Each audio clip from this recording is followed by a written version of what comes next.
it too. YouTube shows that you are.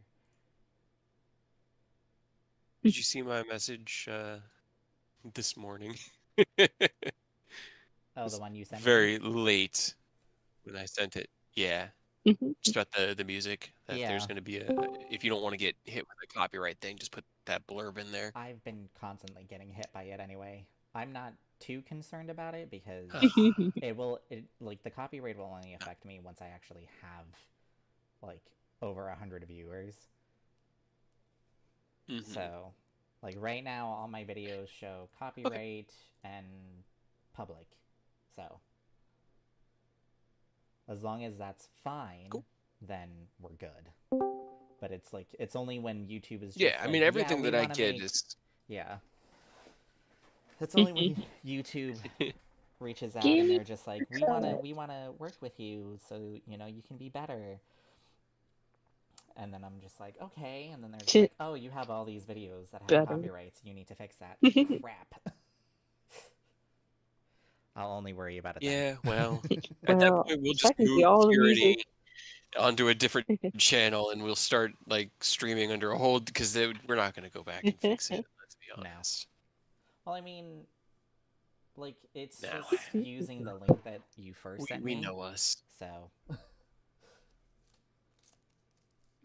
Right, right, right. Yeah, most of it, fortunately, is that one site. mm-hmm. Wasn't it all like royalty free stuff, anyways? Yeah, yeah, I always get the royalty free. Even the stuff I just found was royalty free. It just had like just make sure that you put in that it was made by so and so, and attribute it and everything. So it's like Credit. it was cool enough that I was like, yeah, that's some dope music. I actually need to get it added in the game right now. Do that last night. And looks like Ken's having Oh problems. no. Ken, nothing.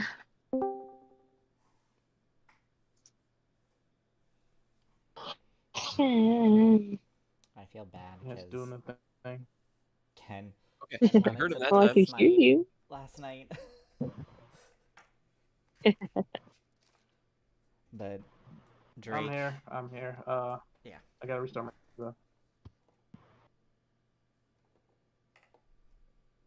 It's all good.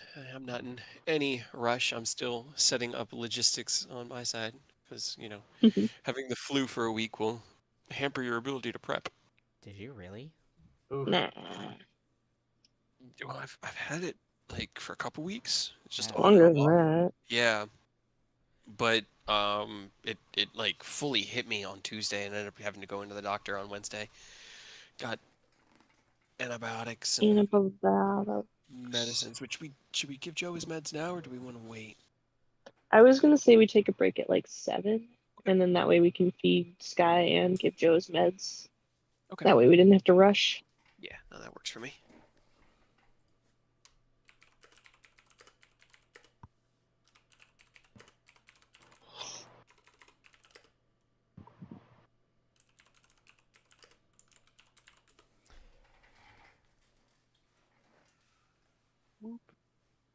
It's actually not a bad idea. While Ken gets connected, I'm gonna get a drink too.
I forgot why Mia was small.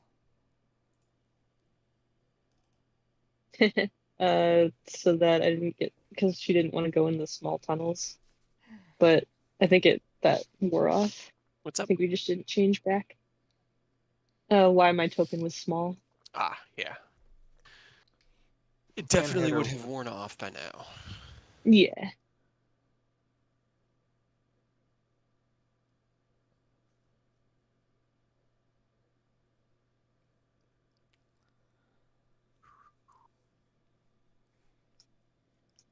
Okay, music has been added. Just need to drop it in.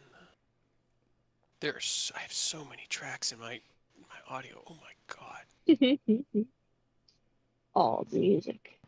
Add the game, add the game, add the game, add the game, add the game. Really need to organize this. Oh my goodness. Man. Organizing is for losers.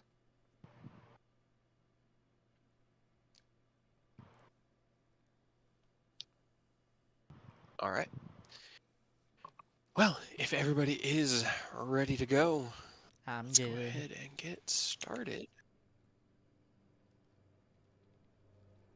Can you hear yourself on your recording? Yes, I can.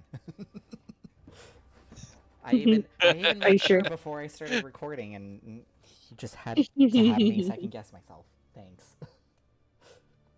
The delay was just long enough where I could feel the second guess. It was funny. All right, well. Last time on Tyranny of Dragons, we picked up in the home city of Erebor, where you guys had retreated to, or returned to, following your slight detour into Acheron. An eventful night's sleep prompted some late night comforts from Mia as Ken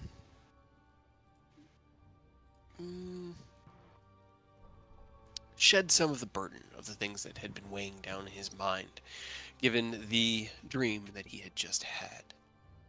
You guys woke up the next day here within the city, did some training, had breakfast, went into town. You got some potions. Mia went down to the library and tried to find some books on dreams and how they could be controlled or manipulated to assist Ken. Ended up being introduced to the hobby of sleight of hand and charlatan magicianry. Before you guys finally regathered, it was late afternoon when you finally regathered at the guild hall, ready to depart back to the Underdark. Nicholas had reached out to Todd to send him a message letting him know that he needed him to eat a stone so that he could bring it back to Nicholas when Todd was resummoned, giving Nick a focus for where you guys were going to be teleporting to. And as you guys crossed the T's and dotted the I's and kind of said your goodbyes once again to the members here within Erebor. Uh-oh. Oh, good?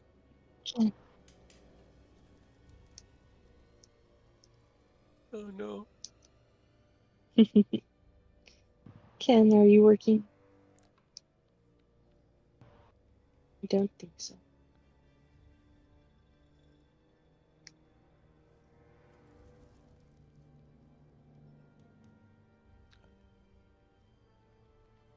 Silence. Deafening silence. From everyone. I know. It's like, is it Discord or is it just... Okay, I'm back. Okay. But yeah, saying your goodbyes once again to your friends here within Erebor, Nick focused on the stone from the caverns beneath the world, cast his teleport spell, and the five of you were shunted through the fabric of the world and appeared in the small pool deep within the world, gently lit by these oddly glowing mushrooms. As you guys began your exploration, you found a large cluster of these same bioluminescent mushrooms, and as Mia began to investigate them, poking at them and seeing how they would reply, they responded with a cacophonous flashing, a strobing light that blinded any caught within their path. setting one off, set off a chain reaction as the cluster of mushrooms all went into defensive mode and wanted whatever was threatening them to just leave. You guys made your way through the 20 or 30 foot so wide cavern to the other side, blinding We did take yourselves, some of the blocking your mushrooms.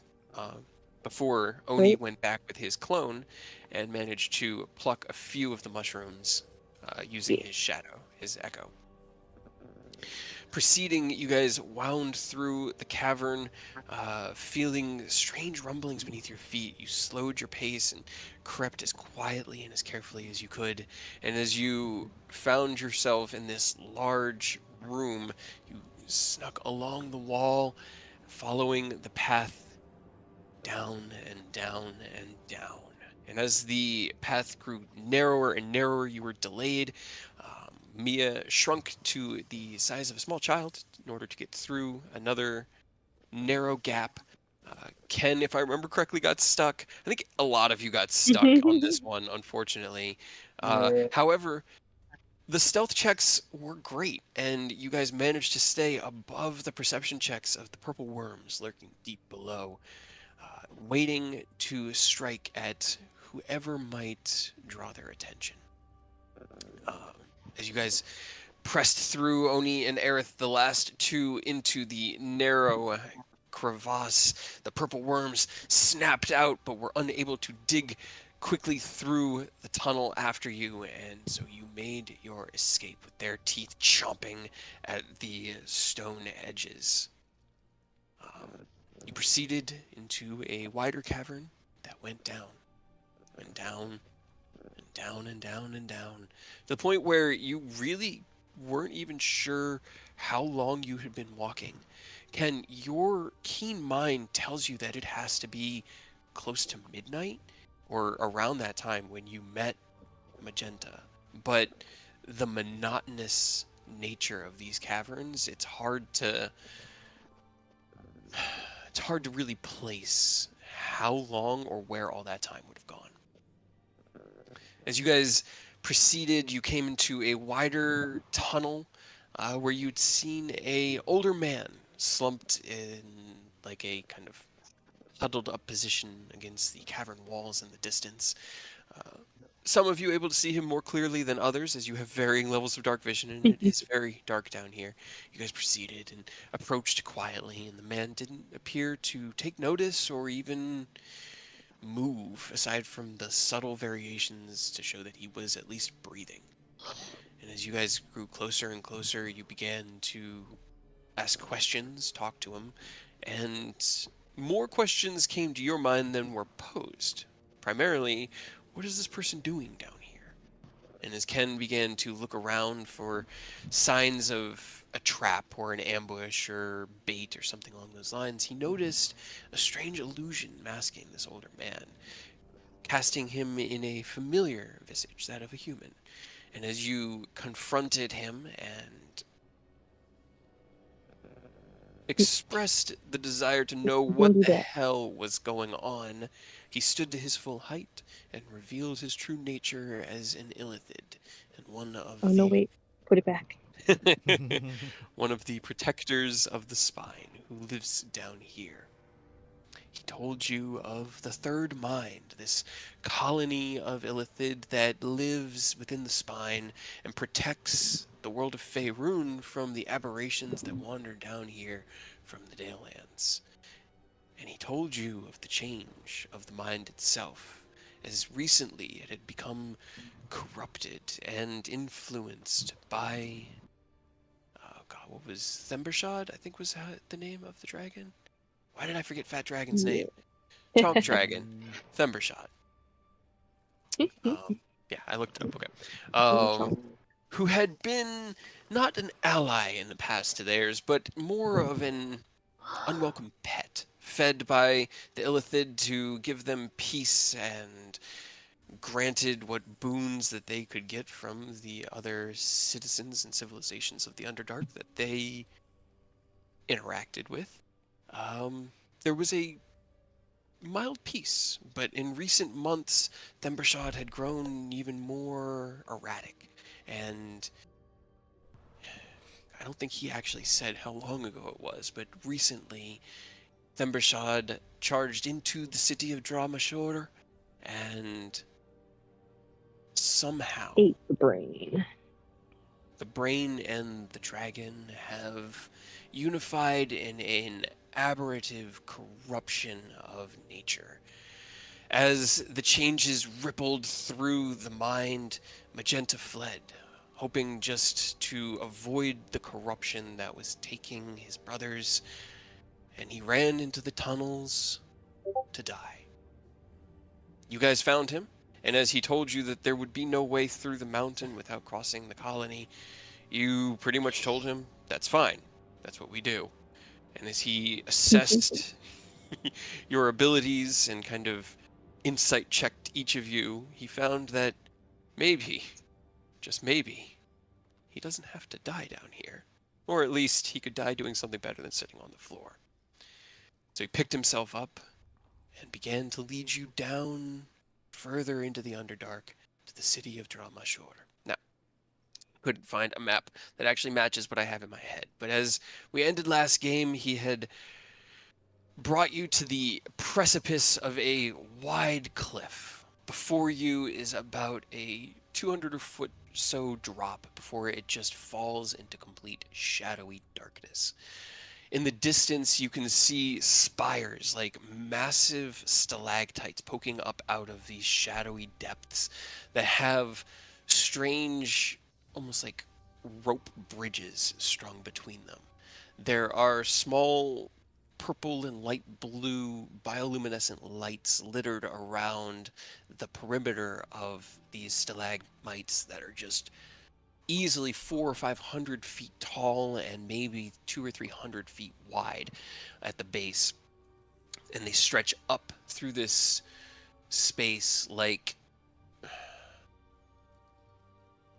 a disturbance, when you drop like water droplets in something and it just like peaks up in that almost perfect conal peak, except there's about 50 or 60 of them littered through this massive chasm, so wide you can't see the edges in the distance. And as he kind of stands at the edge, he motions his hand out and presented you with Dramashore.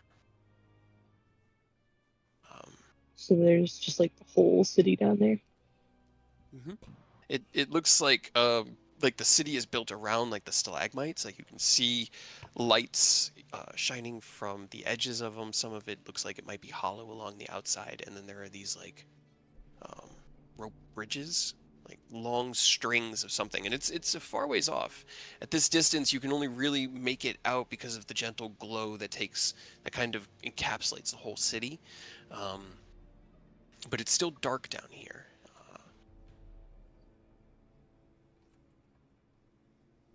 He will look over the rest of you and motion to continue the path, kind of like you're standing at the edge of this cliff, and as he holds his other hand out, the path continues down to the left in a maybe 4 foot wide, narrow precipice that just descends along the close wall. So you're standing like, God, I wish I could have found a way to describe it, because I've been trying to figure out how to describe it all week narratively, and it's hard. Like, the path you were on opened up into a cliff, but there's still like a dome above you about 50 feet where the tunnel spread into this wide mouth. And then to the left, the precipice continues down. Our path continues precariously from here. Do not fall into the shadows. There is no return.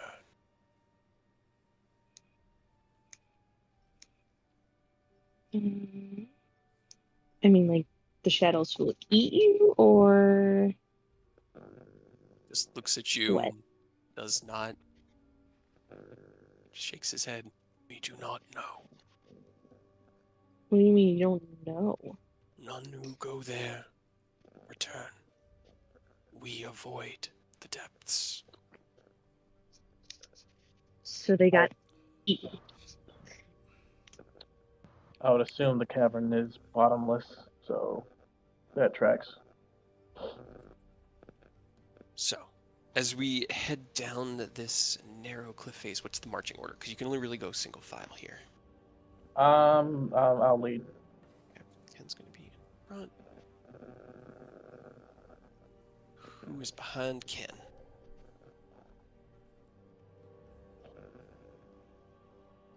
Probably on.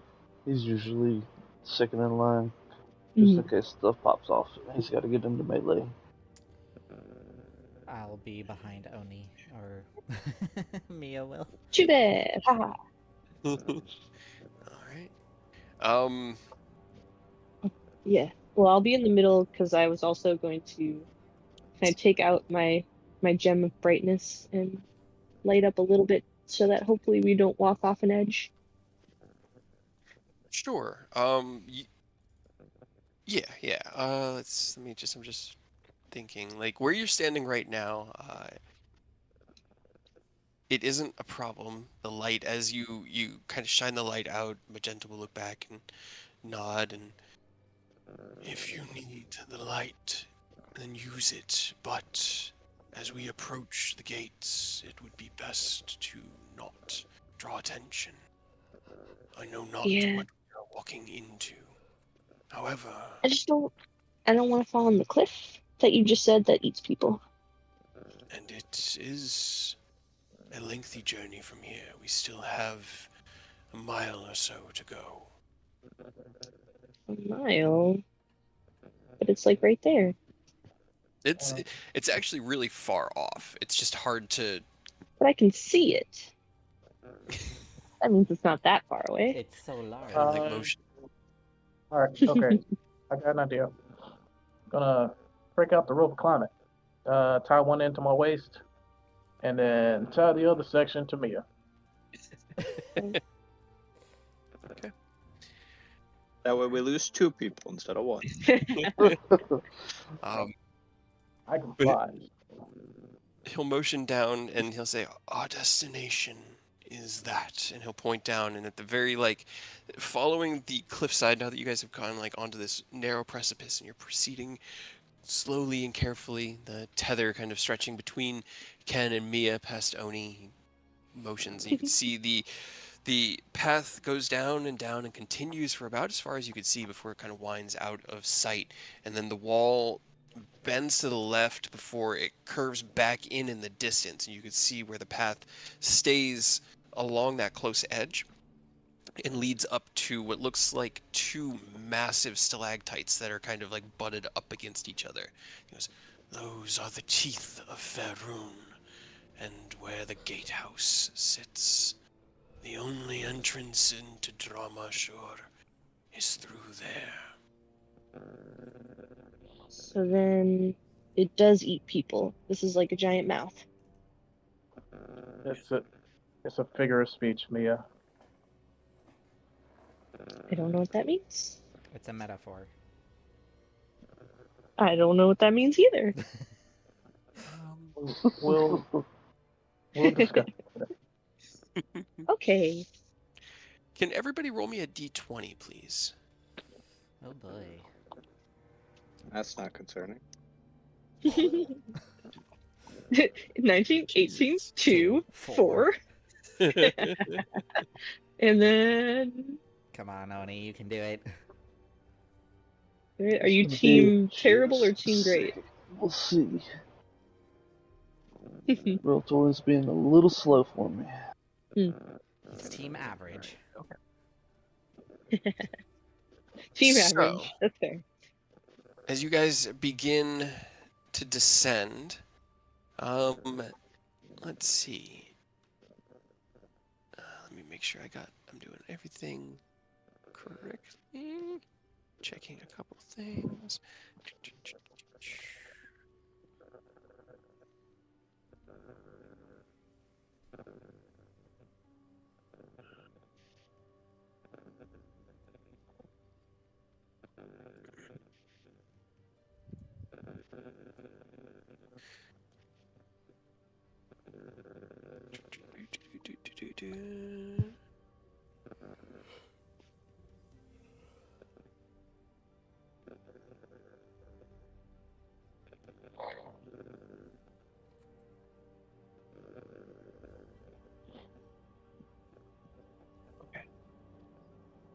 So, as you guys begin to proceed further and further down, you follow in this kind of like cautious, quiet, illuminated along this cliff wall by the gem of brightness as you descend further and further. Nick, you don't notice it until afterwards, when you feel like something kind of pulls itself from your mind, and you realize that Magenta's been poking around in there. Nah. What's Nick thinking about this whole situation? He doesn't like mind flayers. He's a knowledgeable guy. He knows mind flayers are not good, typically, normally, or like, but you've never heard of a good mind flayer, so he's not thrilled about a mind flayer being within close proximity. Aerith, let me see. Because you rolled really well, and you've got a good wisdom save. So as you guys kind of proceed in this quiet, like, just your footsteps, and they're not even really echoing because they bounce off the close wall and then they just fade into nothing in this wide expanse. You feel it as someone kind of like pushes against a mental barrier that you had placed long ago. And you know that Magenta's poking around in your head.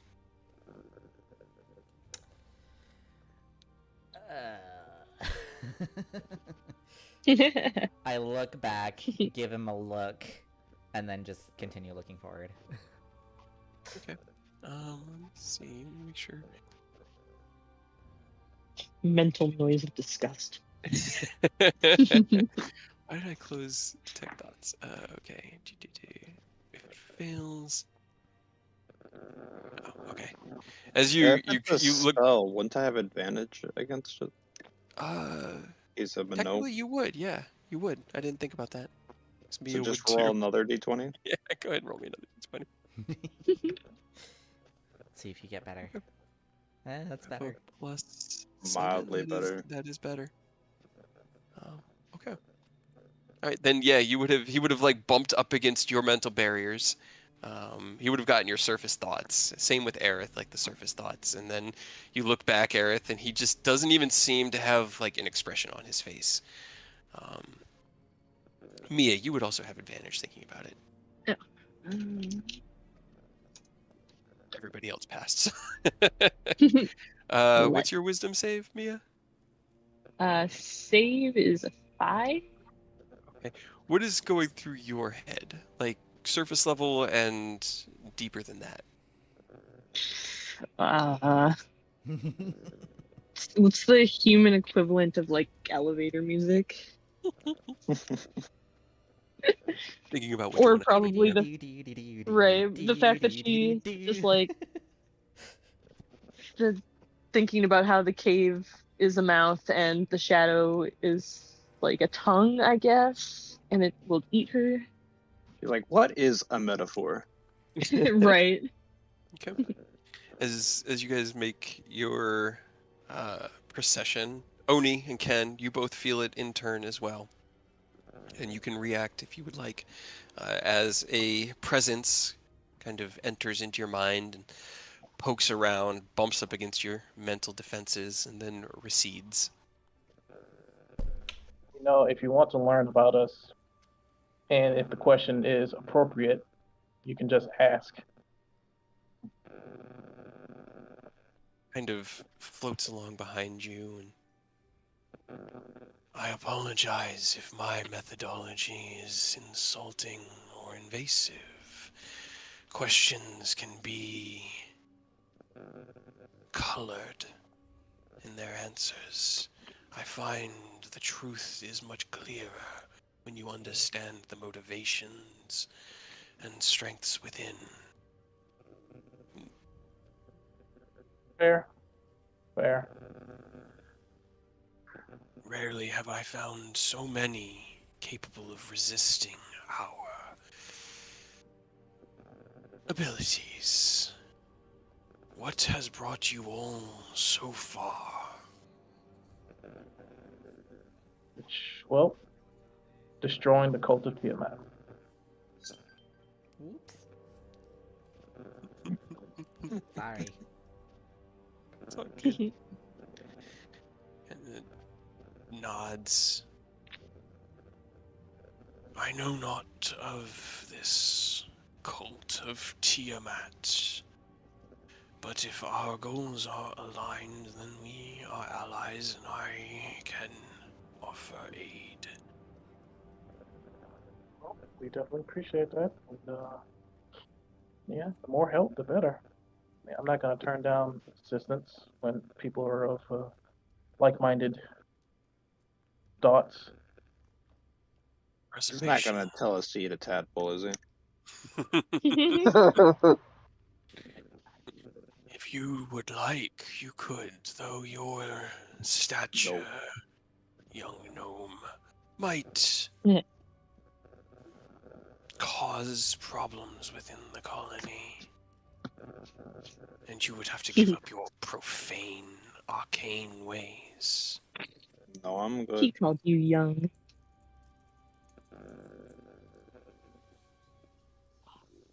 How old is this mind flayer? Kind of like looks back. I do not know.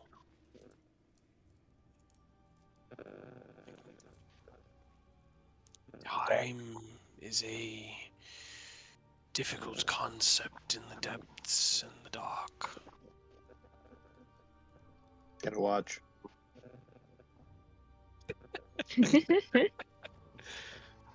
Okay. Also, if you want to know about the cult of the dragon, I'm really good at explaining things. Your mind is the one I was able to actually perceive, and I found it confusing. Where are you from? I don't know. Kind of like nods, like knowingly, like that's an acceptable answer. Well, to explain it briefly, the cult is a bunch of zealous asshats praising the good. I say quotations, like I put up my hands in quotations, good word of the evil dragon god Tiamat, progenitor of the chromatic dragons, and I guess would be the progenitor ancestor to Thermashod. I see. So it is from this deity that the darkness stems. Though, perhaps darkness has a place for... I think the darkness stems from your big cave that's underground. It is a pervasive darkness, isn't it? Especially if it eats people. Kind of Have you just- tried telling it not to? I do not believe such an attempt has been made. Nor You should would try it that. make sense. If you haven't tried. He like looks over the edge into the shadowy abyss and then just looks back forward and continues drifting along behind you all.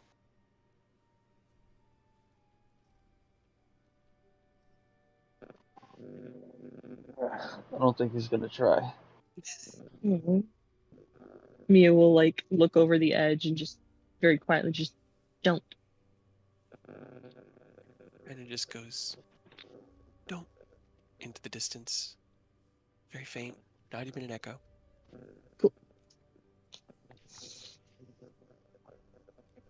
So we're going to your city.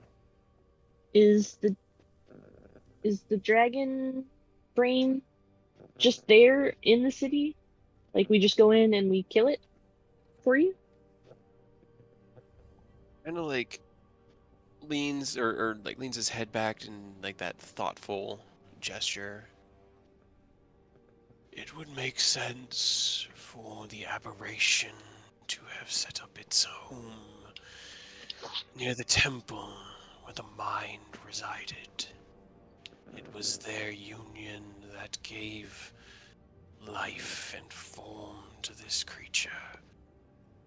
I fled before its corrupting effects could influence me and change me into an aberration. I know the layout of the city, but I know not the state of my kin, nor where the dragon may reside.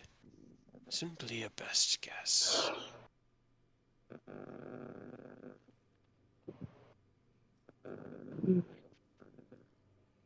Well, if you come back to the city, you said it was hunting your people pretty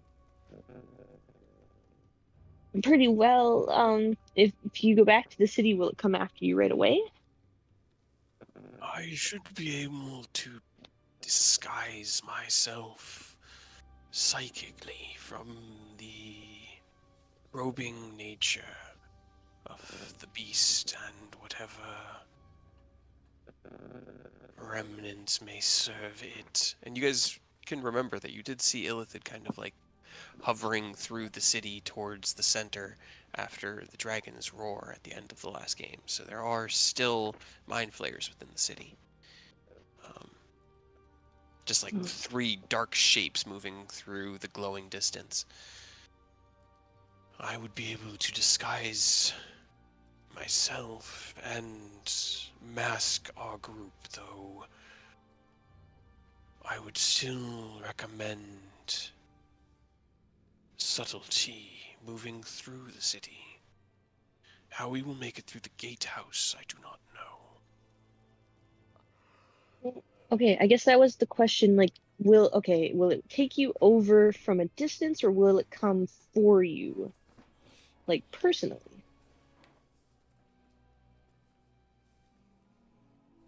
In the days and hours following the aberration's birth, it was like waves of psionic disturbance. Some succumbed faster than others. I do not know.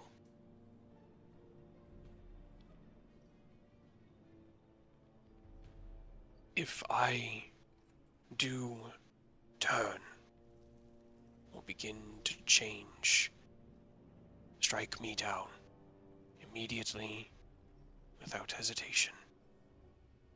I want not to live corrupted by this profane, arcane influence. But if we kill it, and then you'll be fine, right? I don't know. I'm sure you'll be fine.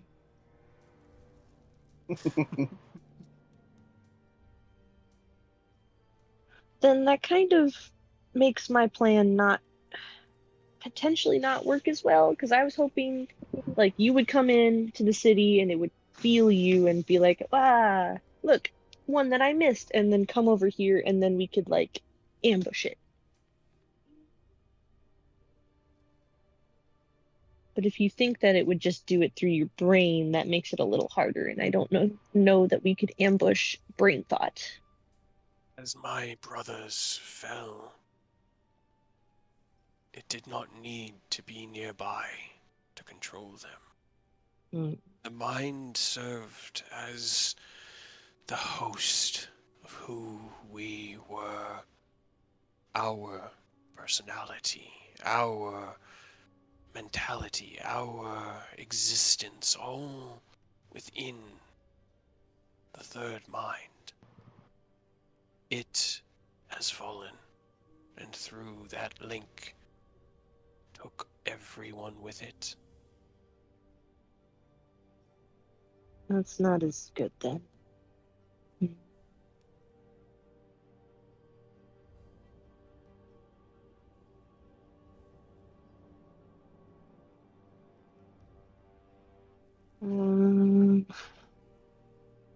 How do we make it come to us?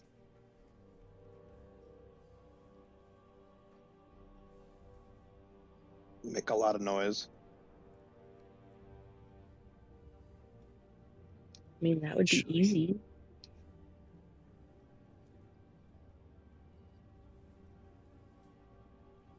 I know you said you'd prefer subtlety, but Right? It is up to you. He looks out over the group as you guys are walking.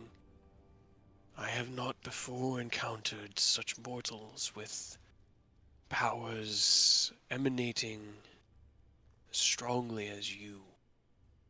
If you believe that that is the best course, then I shall acquiesce to your judgment. But it is not just the dragon that exists within the city. Remember that as well.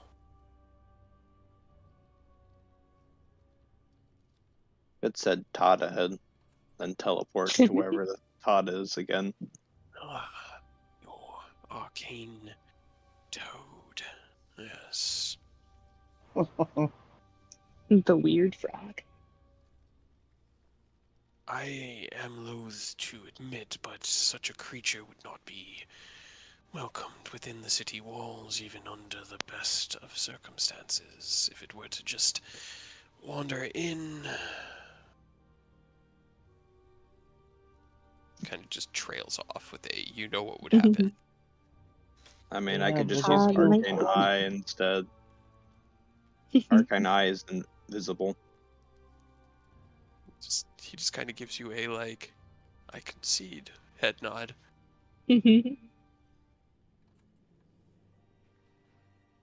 Okay. I'll just use Arcane Eye when we get closer. I mean, can you tell us a little bit about the dragon? Maybe we can use something that, it was about prior to try to weasel our way in or get its attention without the whole swarm. Thembashad was a creature of gluttony and avarice. Some time ago, years, decades perhaps, another traversed through the fifth spine or the fifth mind, and attempted to influence Thembashad, but he had no interest in this person. Since then, he has just become fatter and more greedy, demanding more for his protections, more drow and Duergar to feast upon, more shiny baubles to lay upon. Whether or not this personality persists, kind of just raises his shoulders. I was once drow. How much of me persists? I mean, we know where there's a lot of shiny and a lot of people that could stand to be eaten. What if we just sick him on the cult? What if we just turn him against the cult?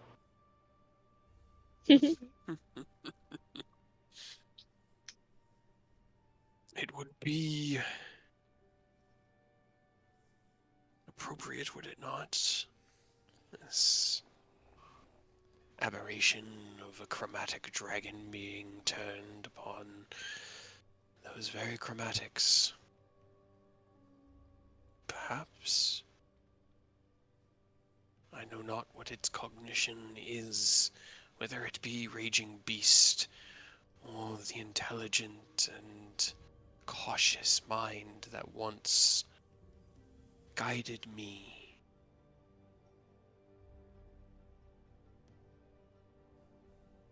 Is there any way that we can ask? Excuse me, sir. Do you have a moment to talk to us? We're going door to door to talk about our Lord and Savior Bahamut. Right? Not a traditional approach, but perhaps. You We can- enter by just pure confusion.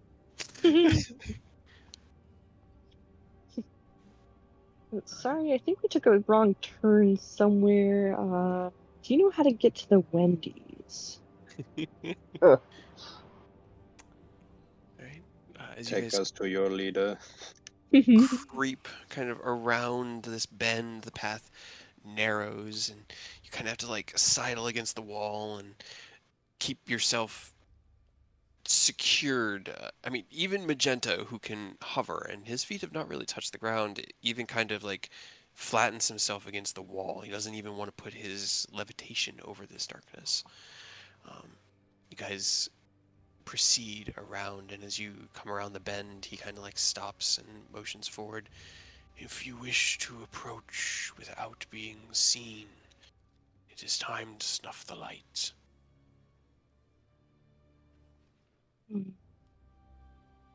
What if I fall off?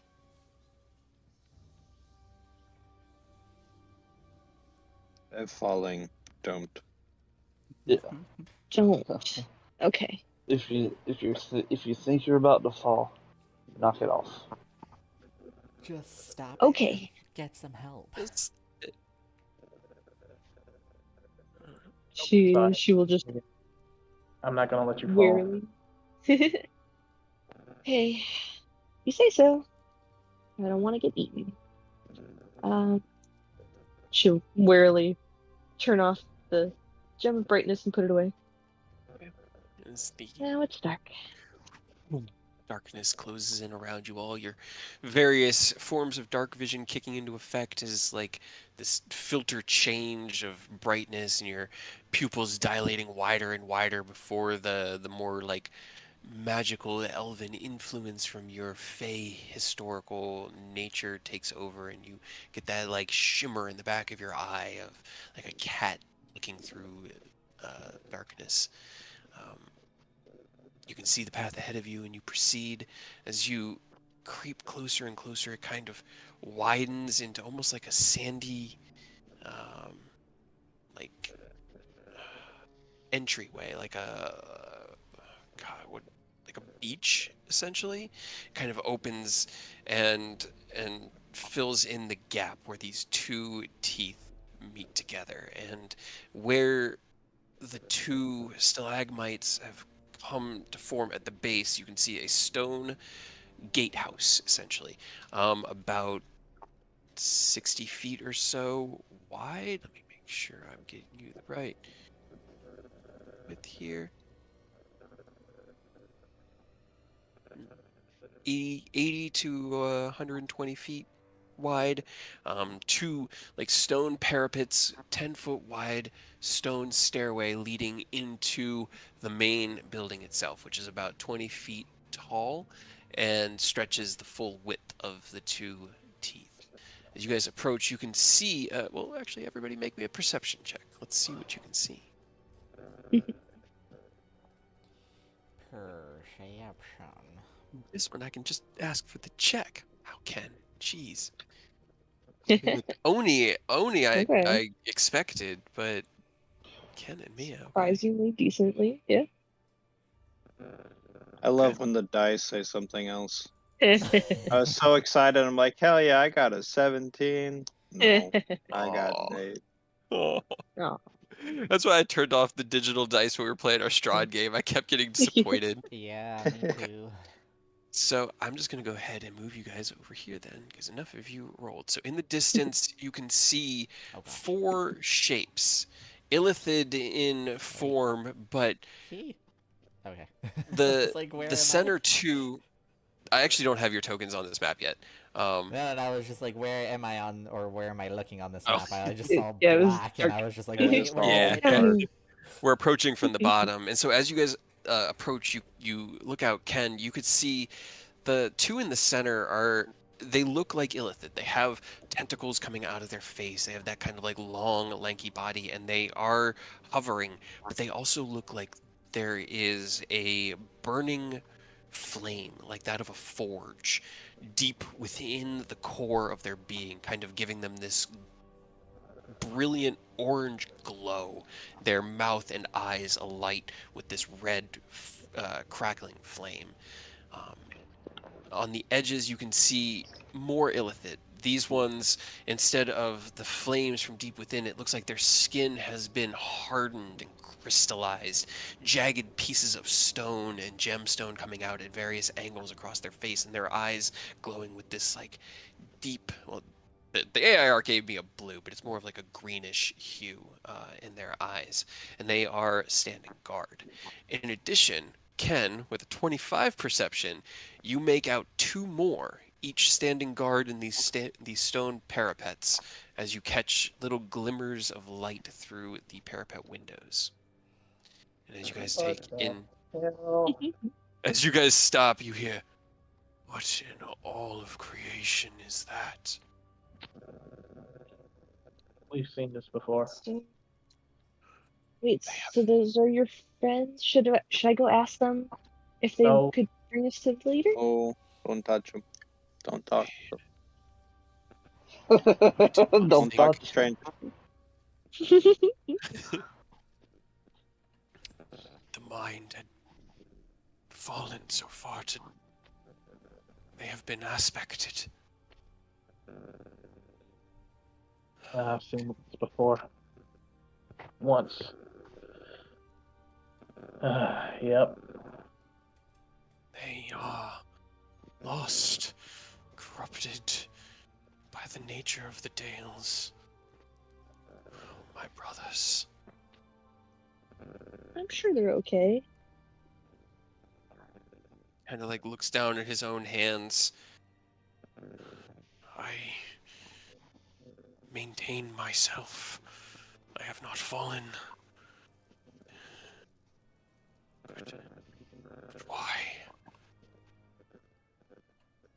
Looks out over all of you, Ken. You have seen this. Where? During our travels, we've come across two giant birds with similar physical traits as the two guarding up front. We surmised that something of a, what's the word? Something so lined up with like fire, like the primal fires, or something of that nature, must have corrupted them. Then your assumptions were correct. This is what happens to those that are influenced by the Dales. Without the protection of the great guardians, the creatures fall into this aspected state, fueled by whatever desires.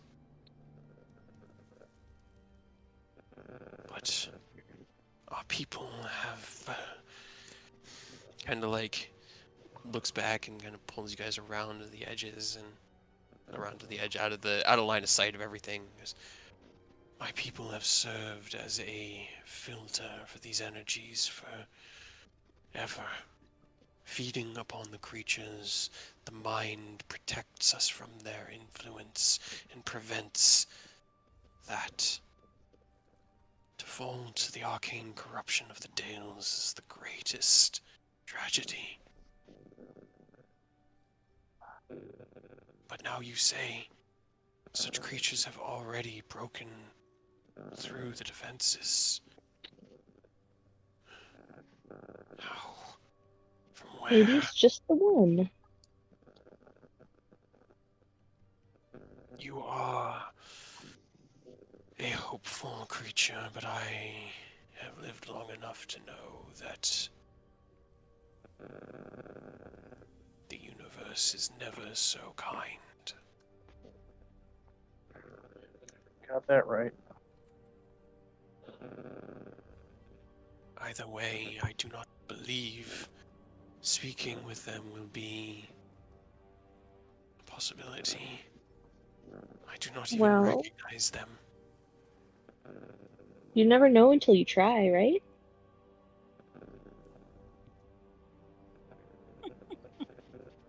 Yeah. I just Sometimes looked at you. Like, there's sometimes there's no trying.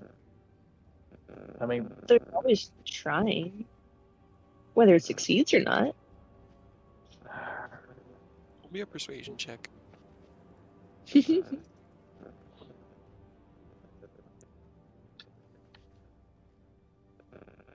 Kind of like Magenta lowers his head. We have all agreed.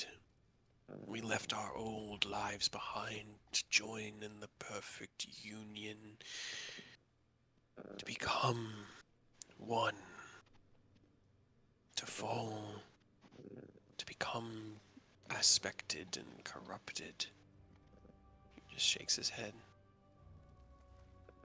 Perhaps if the mind exists, the dragon destroyed could free it, but we don't know the state of. I don't know. And I don't believe that trying. He kind of like closes his eyes. Would save them. What could it hurt to try?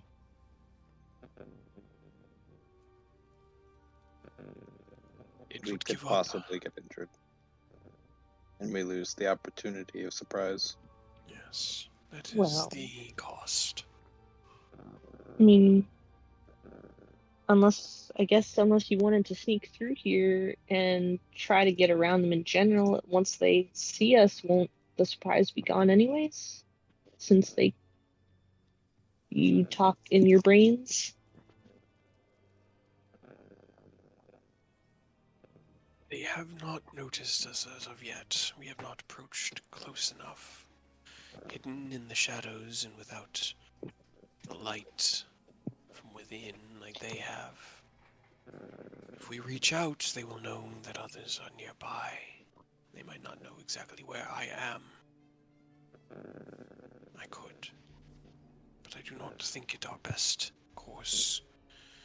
A fast strike, surgical and strong. Break through the gate. Get into the city. From there, we will have to make our way through the spires to the center. Or we can follow your idea and try to call the dragon to us.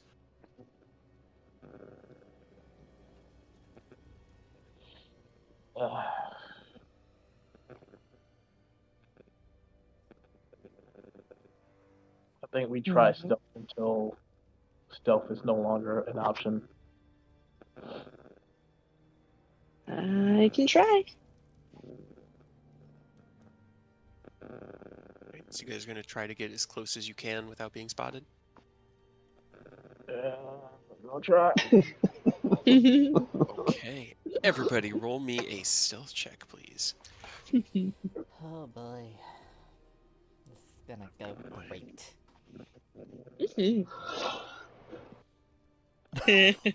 No. Powerful, powerful. Wonderful start.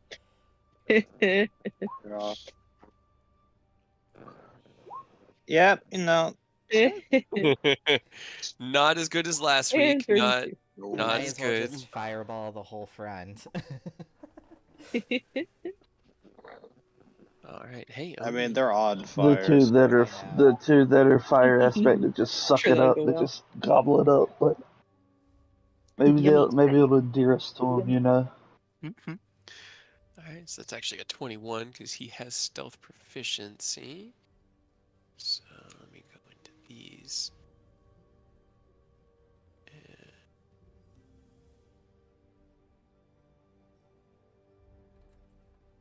Okay, so average.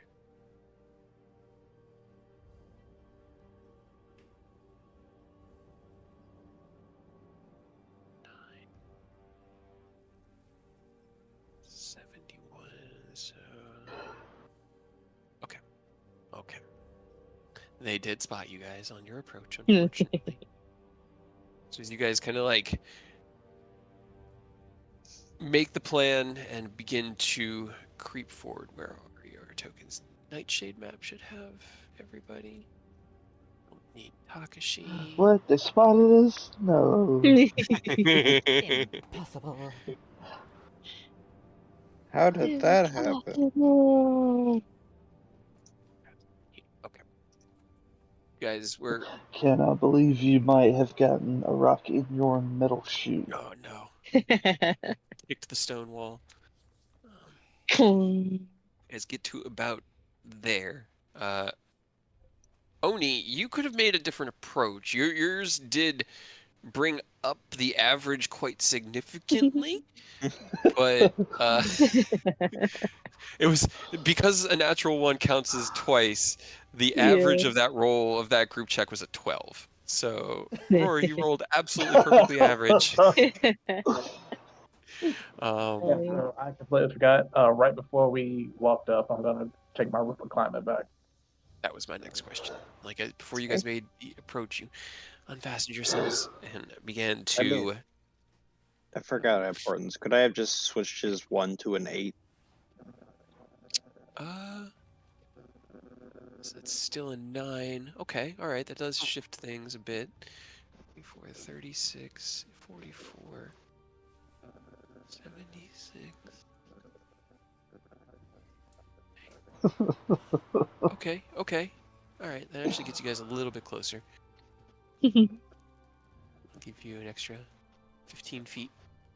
You guys get creeping closer, and as you guys like step along the wall, moving as slowly as you can, there's a moment where you see Ken's foot about to fall on like a loose stone, Nicholas, and you kind of like reach out with a twist of magic in the arcane, and his foot just misses it, lands in the sand, and keeps quietly making its way through, and drifting along behind you quietly. And as you guys reach this point, the two fire ones were kind of like looking left and right, out and about. The earth one over here, the one with like the crystalline growths on it, as you get closer, it snaps over towards you, Ken, and you hear in your mind this like gravelly, rough, "Who are you? What are you doing here?" Uh-oh.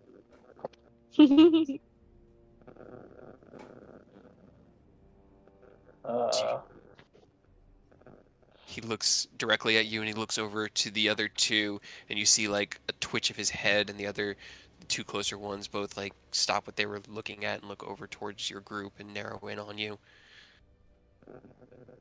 Well, shit. Tell them we just want to talk to their leader.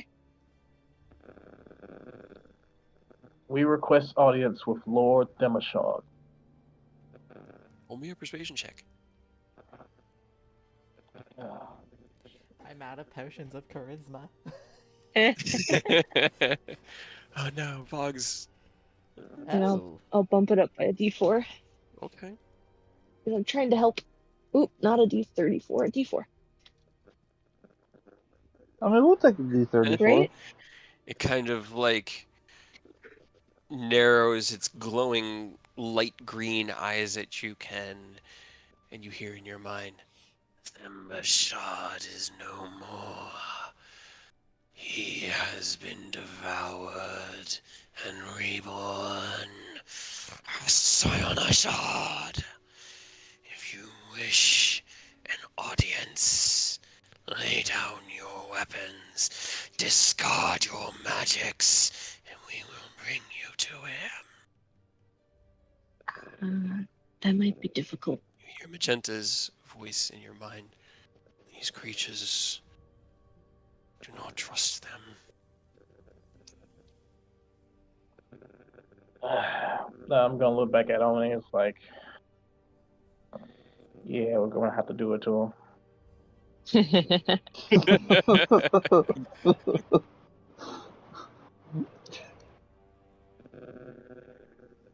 Yeah, I just like look at Oni first, give him the like, well, and then start looking over everyone else like, Well, Well,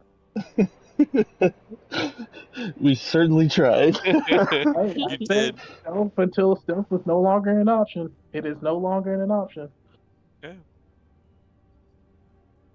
All right. Well, then I think that's a roll for initiative. This is As gonna go great, you guys. you reach for your weapon, but not in a I'm going to throw it on the ground way. The mind flayers, aspected by the elemental nature of the dales, look upon you in anger and hunger. It didn't add me. Let's see. It's a fire one. Initiative roll. Okay, Man. cool. I swear to God, my next character is going to be so dexed up. My initiative rolls are going to be immaculate. Just watch. That's I mean, what's the feat? Alert? Is that the +5 initiative feat? I Yep. think I so, think yeah. it's plus 7. it's I think it's plus 10. It's plus it might be plus 5 to your initiative roll. I think it's like I know it makes it so you can't be surprised. yeah, you can't be Let's say it's a surprised. I think you +5 get bonus to perception. initiative, Passive perception? and you can't be surprised while you're conscious. Other creatures don't gain advantage on attack rolls against you as a result of being unseen.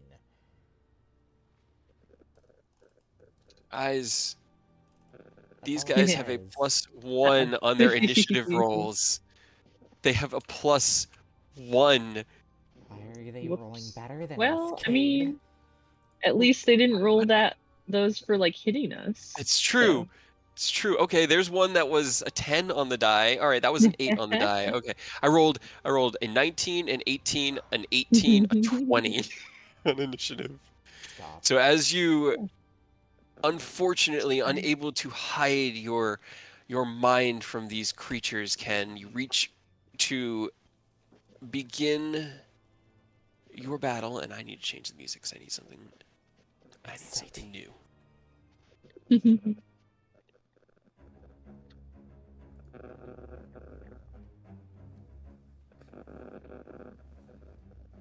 Okay.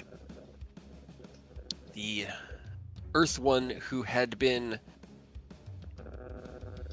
conversing with you reaches out his hand, and as he grasps his hand closed in front of him, the earth beneath your feet leaps up, unoccupied space. Sorry. The earth next to your feet leaps up and takes the shape of his hand and goes to grab you. I need you to make me a strength saving throw. I'm okay in those. Okay. As the hand like grapples around your body, you flex and push out your armor, repelling away the like soft sand and clay. The hand splits itself open, and you are not restrained. Do you take anything on a successful? Nope. But that hand does exist now. So I'm gonna draw myself. I mean, what? It's Maximilian's Earthen Grasp, but psionically cast. As there was no casting of a spell. There was nothing you guys could have counterspelled. It was a ability. And then he's going to drift up 20 feet.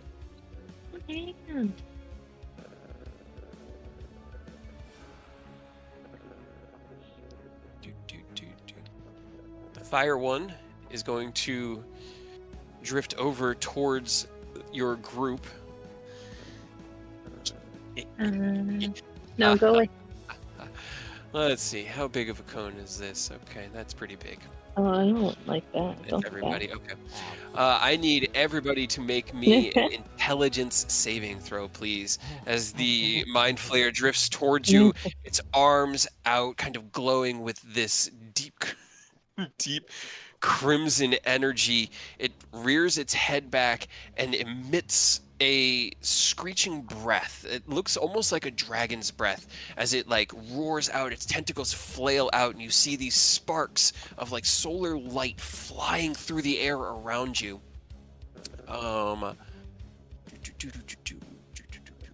Where's my damage roll?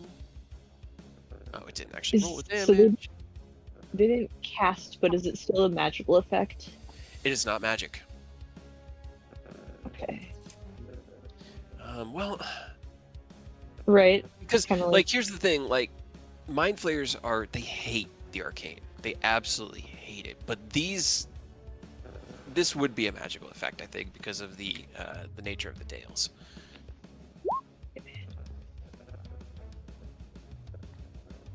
Slightly better.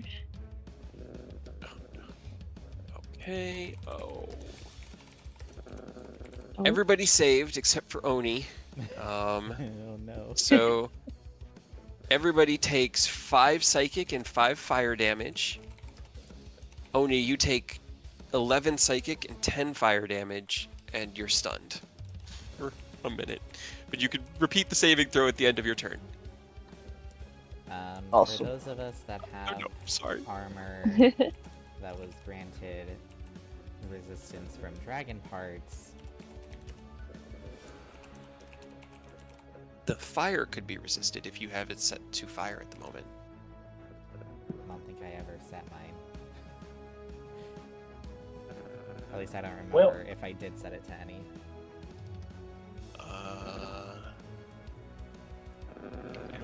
I don't know. I don't know, man. Roll a d20. Yeah, just roll a d20. Do Alright, 50-50 if it's 11 or higher. Nope. You are not resistant to fire. fair enough. How much was the damage? It was, for a save, it was a total of 10. It was 5 psychic, 5 fire. That'll be- Is his turn done? Yes, his turn is done. Can I use a legendary action to shoot him? Absolutely. Hell yeah, get him. Which one was it? This one. And you got rid of that one.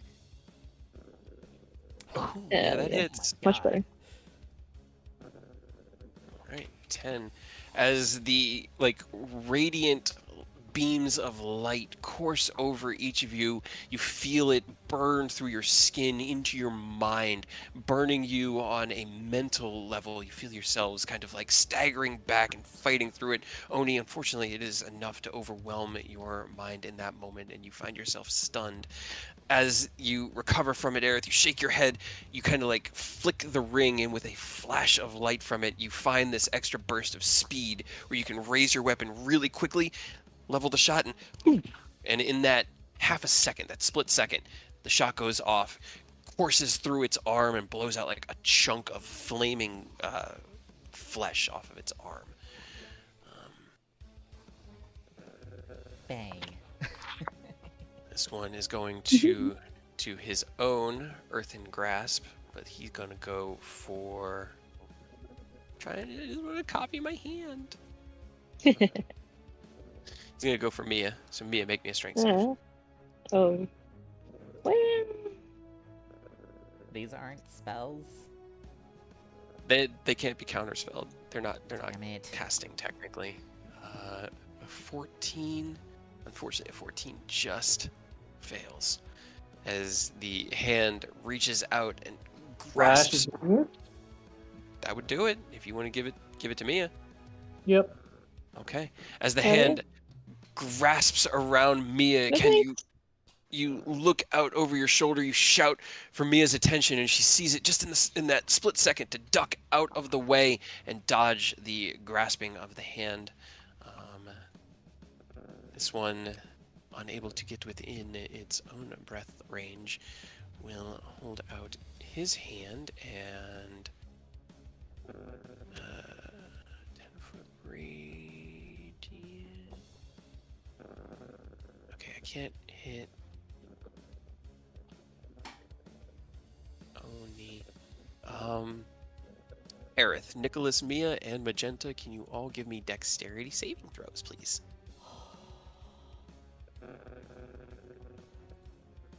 But I don't want to. Oh, Oh Okay. no.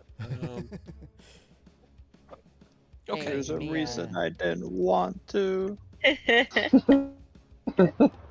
Okay. As the second fire aspected scion kind of reaches out his hand, raises it high into the air, and you see this warbling, flicker of light manifest itself in the air above Nicholas and Aerith. Unfortunately, the echo is just destroyed as a flame strike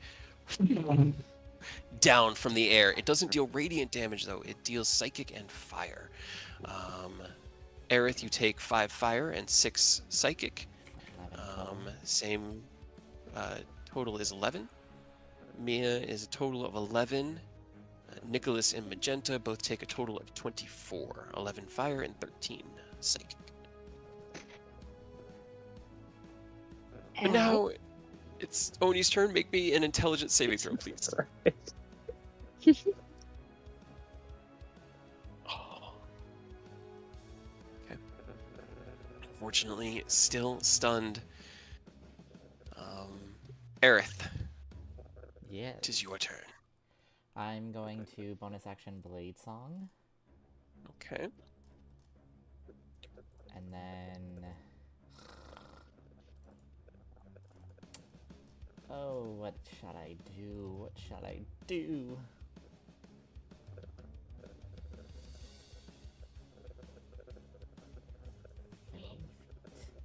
Am I able to reach him?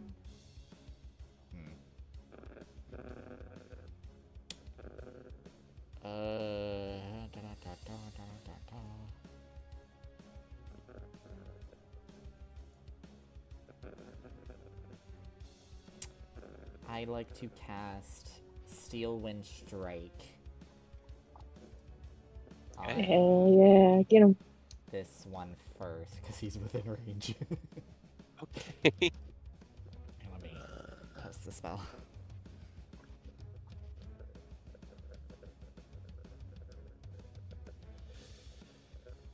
Alright, so you make a ranged spell attack, or melee spell attack. Oh, you gotta use it! Yeah! Wait, do I have to get closer? Because it says up to 5 creatures within... Yeah, you can't, like, you have to be within the range of the creatures before you cast it. You have to, like, in order to hit them, you have to have them all within that range. It's less of like a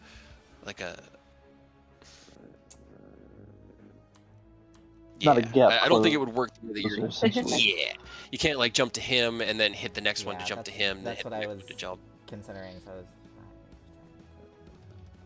And then I'd let that one be within 30 feet too. That's close enough from where you are. This is my max walking speed.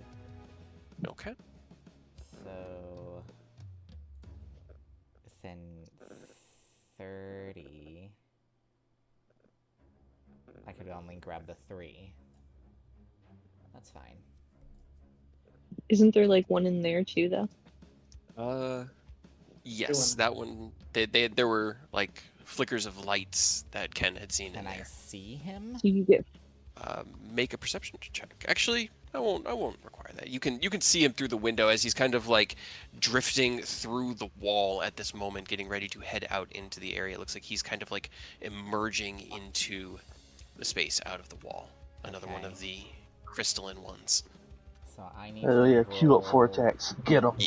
4. If you're gonna use your 5th level, I want you to use it on as many of them as possible. get him. Go big. Do it. Wait, does it... Will it... Nope, that's just for damage. Yeah, yeah. That's a lot of damage, though. That is a lot of That's damage. some good damage. Though. So 60, I'll just... 10, yeah. I'll guess I'll roll Just- my weapon attack then? Just roll your. Yeah, I was gonna say just that or Eldritch Blast because it's a melee spell attack. So Yeah. your spell attack 2, would. 3, 4. I guess it'll be like Pew, pew, pew, pew.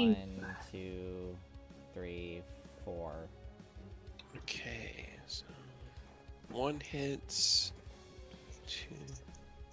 Okay, unfortunately, this one, as you like activate your blade song, dart out past Ken, past this weird kind of like sifting sand hand that is being pushed away from Ken. You flick into position next to this fire one, activating your spell. You feel the magic course through you, and you dart through this space as quickly as you can. The second one that you hit, unfortunately, you hit up against 24, 18, 16. This one hits against his armor, Okay. but the rest of them all hit and deal damage. So then I guess I'll Where do you land. end? Because this one's right there, and it says 5 feet of one of the targets. So I guess land right here. Okay. Boop. All right. Do you want me to roll Steel Wind Strike through 2 more times? For damage? Because it says on a hit, a target takes 60/10.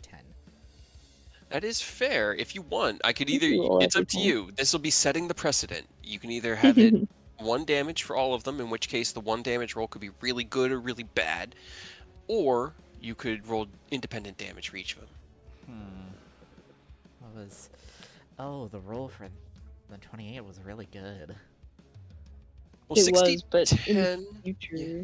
like yeah, I like rolling for each one, but I'll roll for personally each at one. least. Plus, the fact that you roll to attack means you could also crit, so Yeah. you wouldn't Right. want to take That's fair. static. I'll have to create a thing. It'd My be a last roll for each one. 2, 3. You're right. Hey, Oh, hell my yeah. gosh. that second one took. Oh yeah. All right. Okay, so as you end the spell, you kind of drift back, your feet gently lowering you into the sand, and like you open your eyes and you can feel that manifestation of magic within you, the skills that you've been striving for so long that had been obscured and blocked by something you didn't even understand. Now free and clear. Anything else you want to do? That was my bonus action. And No, I that's think it. that's what you got. All right, Nicholas, it is your turn, and I just realized I never rolled in magenta. Magenta. Oh, sure, it's fine. It's totally fine. If I just click attack, I think that works. Yeah. Yes. Okay. Let's see if that's possible. All right. Heck. I am sorry about that. No, all good. I'm just All gonna right, move the door over there so that I don't we forget need it's more destroyed. Yeah. friends on the field. So I'm going to use my sensor of controlling air elemental and summon an air elemental. Okay. Put magenta behind you. What size air elemental, or does it? I guess there's only the one to give you. It would only be the. I mean, if you want to give me a Meridian air elemental, I'll take it. But Oh, the Myrmidon, it's not necessarily stronger. I technically like no, the it normal is. air elemental. It is the normal one. It, Yeah. it says as such. It's the normal one. Okay, where does it come into existence? In front of you? Yeah. I mean, it's got 90 feet of movement, anyways, so he can go wherever he wants. Weighs 1 pound. If you guys conjure elemental. Okay. Nicholas is still full of tricks. Okay. It's friendly to you and your companions for the duration. Yep. For an hour. Does it use the concentration to use the sensor? That is actually a great question. Let us read. As if you had cast the conjure elemental spell, Yeah. not Yeah. gives you the ability to cast. So conjure elemental does have concentration for Yeah. up to an hour. Yeah, I mean, I'm fine with concentrating on it. And especially for conjure elemental, because if you lose your concentration, the elemental doesn't disappear, you just lose control of it. And it becomes hostile towards you and your companions. Well, it could become hostile. You could also be like, hey, bro, just chill out. Just be cool. I don't know. It Don't- could have been a friendly air elemental that I took on my adventures. That's up for you to decide. Exception. I'm just reading some stuff No, really you're quick. good. Okay, it does require concentration. Any item that casts a spell through it still requires concentration. Cool. That is perfectly fine. Alrighty. I So as just you- need it to take hits. Summon forth your air elemental. There's a like Nicholas. Hi, Gary. Very odd. What are we up Oh. to today? He There just seems looks to back be at you some and goes, unfriendly Illithid members here. If you could go There's ahead and bad take care of guys. them, I'd be very appreciative. Why don't I just give you control of my character sheet, and then you can do it. Thank you. Thank you, Gary. He rolled a 23 on initiative, so he'll be coming up soon. Hell yeah. All right. Alrighty. And no one's currently caught in anything, right? Nope. You guys managed to avoid both my earthen grasps. Actually, speaking of, I need to roll concentration checks because Aerith just fucked up one of the. Oh, that's right. He hit a bunch of them, yeah. That thing, he took like 39 Smacked points of everybody. damage. So he'd have to roll a 19 with his con. He has no proficiency. That is a 16. That was still a good roll, but this hand that's next to Mia was dissipated after welcome. Aerith's Hell yeah. steel wind strike. Well, that's good. Also, our Illithid friend rolled a 15, but I'm going before him. He rolled after your turn started, so he'll Ah. go Yeah, after putting you. Okay. Yeah. Well, then I'll just hide behind him. All right. And then I don't think I can telekinetically shove anymore because I'm too far. Yeah. This is good. Alrighty, let's see. Did you guys know that mind flayers are not immune to psychic damage? So as- Interesting. You'd think as they you- would I be. can use my. Yeah, as you hand. have this. Oh no! Oh god, no! Aerith, you're directly in the line of fire. Oops. Oh, why? He wouldn't do it. He's not gonna. Because you're directly in the line of fire, he won't do it. If only but this that- one was within my range. That did kind of stymie him. Okay, alright, we'll try this. Creature or objects. Okay, alright. It's just like they're not spellcasters, but they do a lot of like cool magic stuff because they're mind flayers. So as he reaches or steps forward, he begins to like rear his head back, and you see like him like pulling. It looks like he's taking in a deep breath, and then as Aerith's spell goes off and Aerith manifests on the opposite side, he shakes his head, dissipates it, and instead reaches out his hand, grabs forth this like ball of arcane, or not even arcane energy, psionic energy that fluctuates around his hand, and it snaps his hand out at the closest mind flayer to him. He's going to have to make an intelligence check of 10 versus a strength check of 7. Mhm. And this one is restrained as the telekinesis. If you win, you can move the creature up to 30 feet. Okay, including upward, but not. He's only going to be able to do 15 feet. He basically grabs him, lifts him in the air, and slams him into the ground for 2d6 damage. Get him. Alright, this takes 9 points of damage.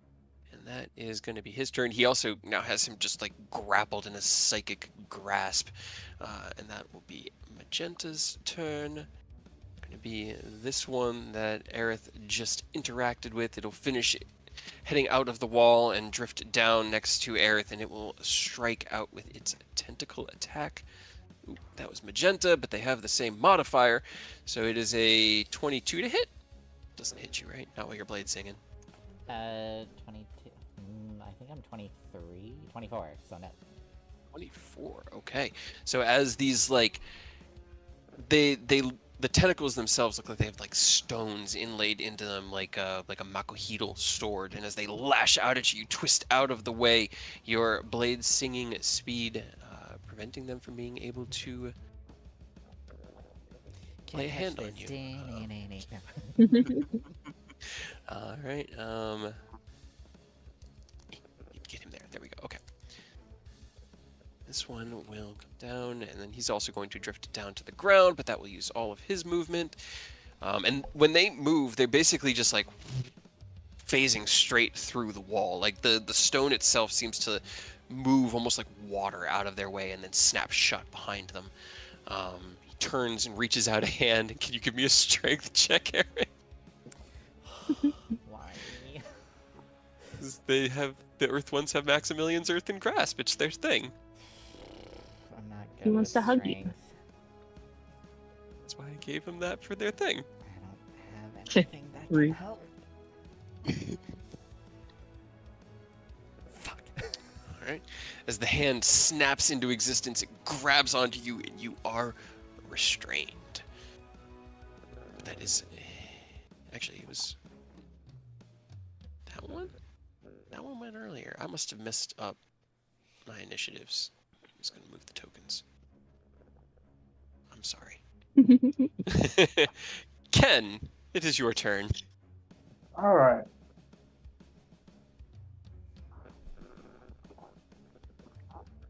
I guess the easiest thing would be to just engage this one right in front of me, so I think I'm gonna do just that.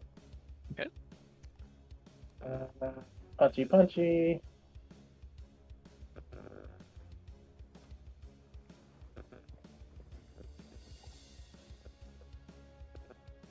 Both those hit. Yep.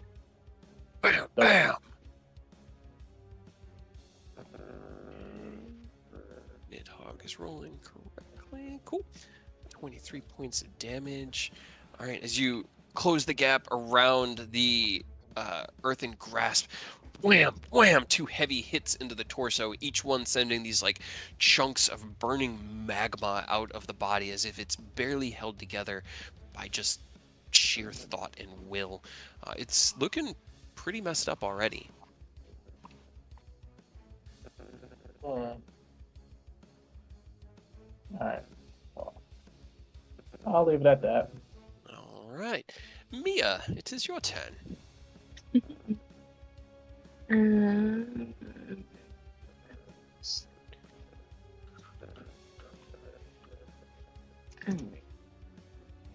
I'm just going to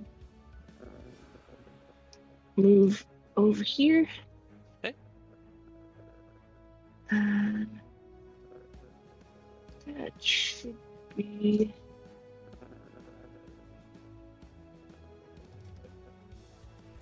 Hopefully hit these 3 here, and I'm gonna try to lightning bolt. Okay. All right. Yeah. Okay. Shit.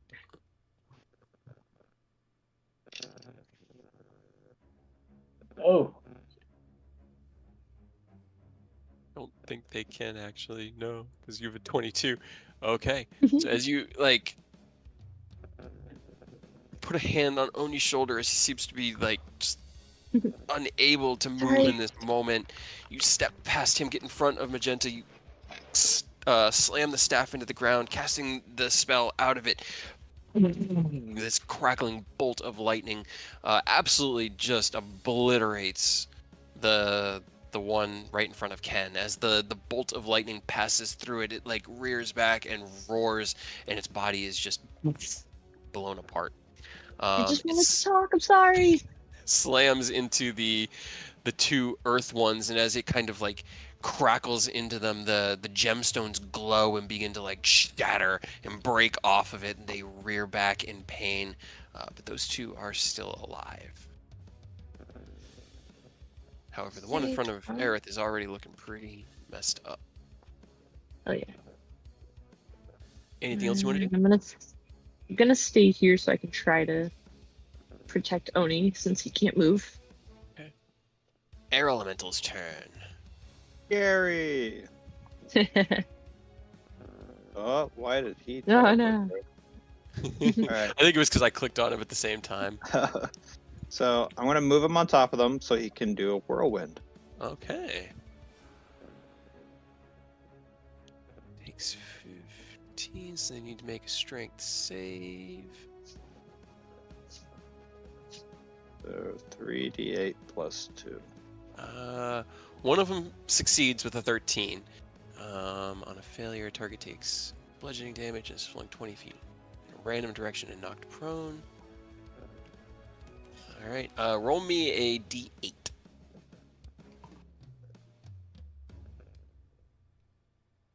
Okay, and another d6. It slammed him into a wall. Hell yeah. All right, so this one is thrown back into this wall and takes a total of 15 points of damage and is knocked prone. And this one maintains his position within the whirlwind, but is being whipped around by it. The target takes half the bludgeoning damage. Okay. It takes half the damage as the wind is kicking around and like seems to be pulling at the fire itself and like pulling it out from within its body. Anything else for Gary?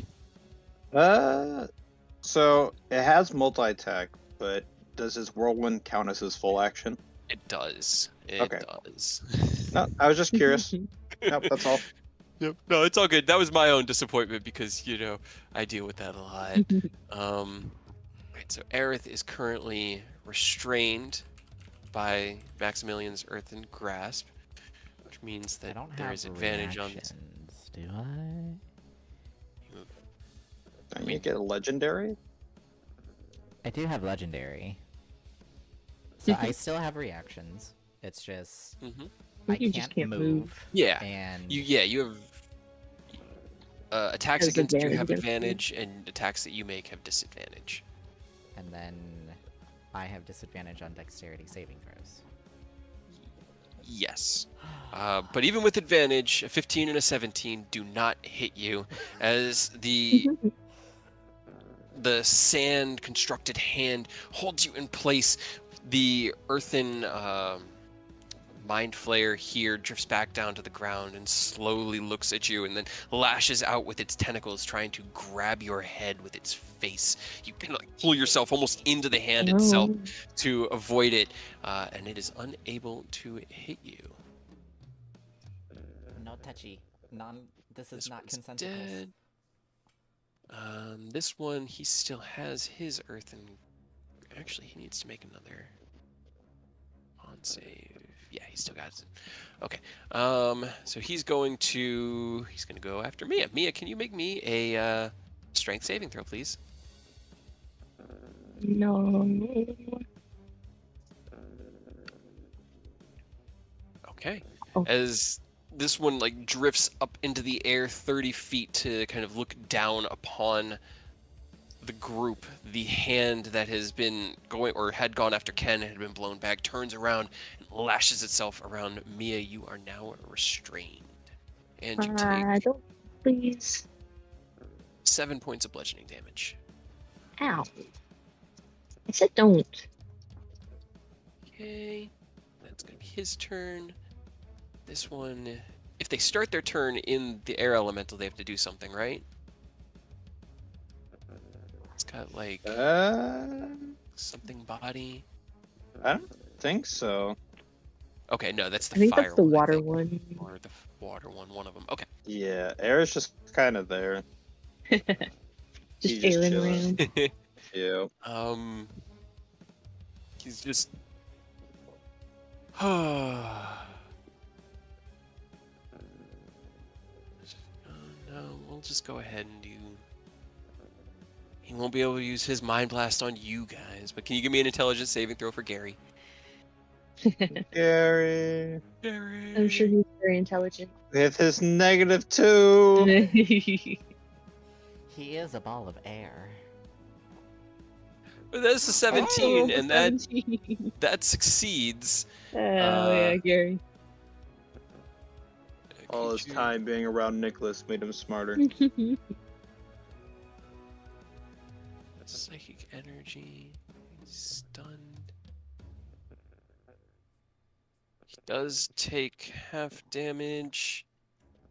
So that is a total of 4 fire and, well, 2 fire and 5 psychic, so 7 points of damage total.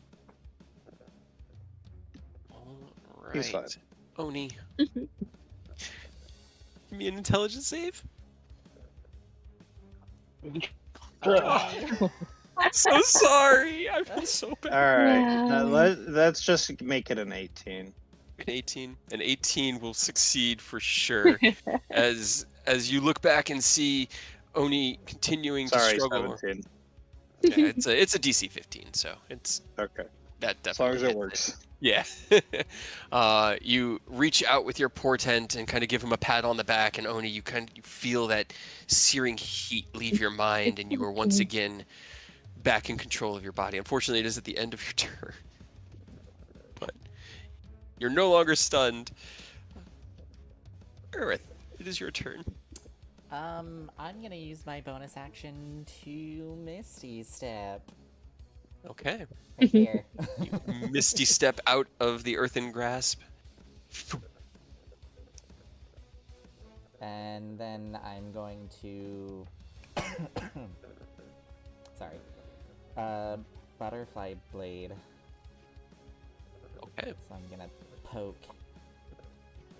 Poke. All right. 25 hits. As you cast your new cantrip, lunge forward, your rapier kind of coalescing with this vibrant energy of life itself. It slams into the body of the Mind Flayer. Jeez, 26 points of damage. There's a lot of sixes. And there's this kind of like fluttering of prismatic shapes through the air, these little like fluttering insects almost, but they're made of just ephemeral energy in the aftermath of the strike. And your second action? Extra attack, just a normal poke. Remove that. Okay, that hits. You love it. 11, got it. Alright. You, taking that moment, pull the blade back and give it a nice smack across the face, leaving this lash through the stone and hardened skin. Anything else on your turn? No, that's it.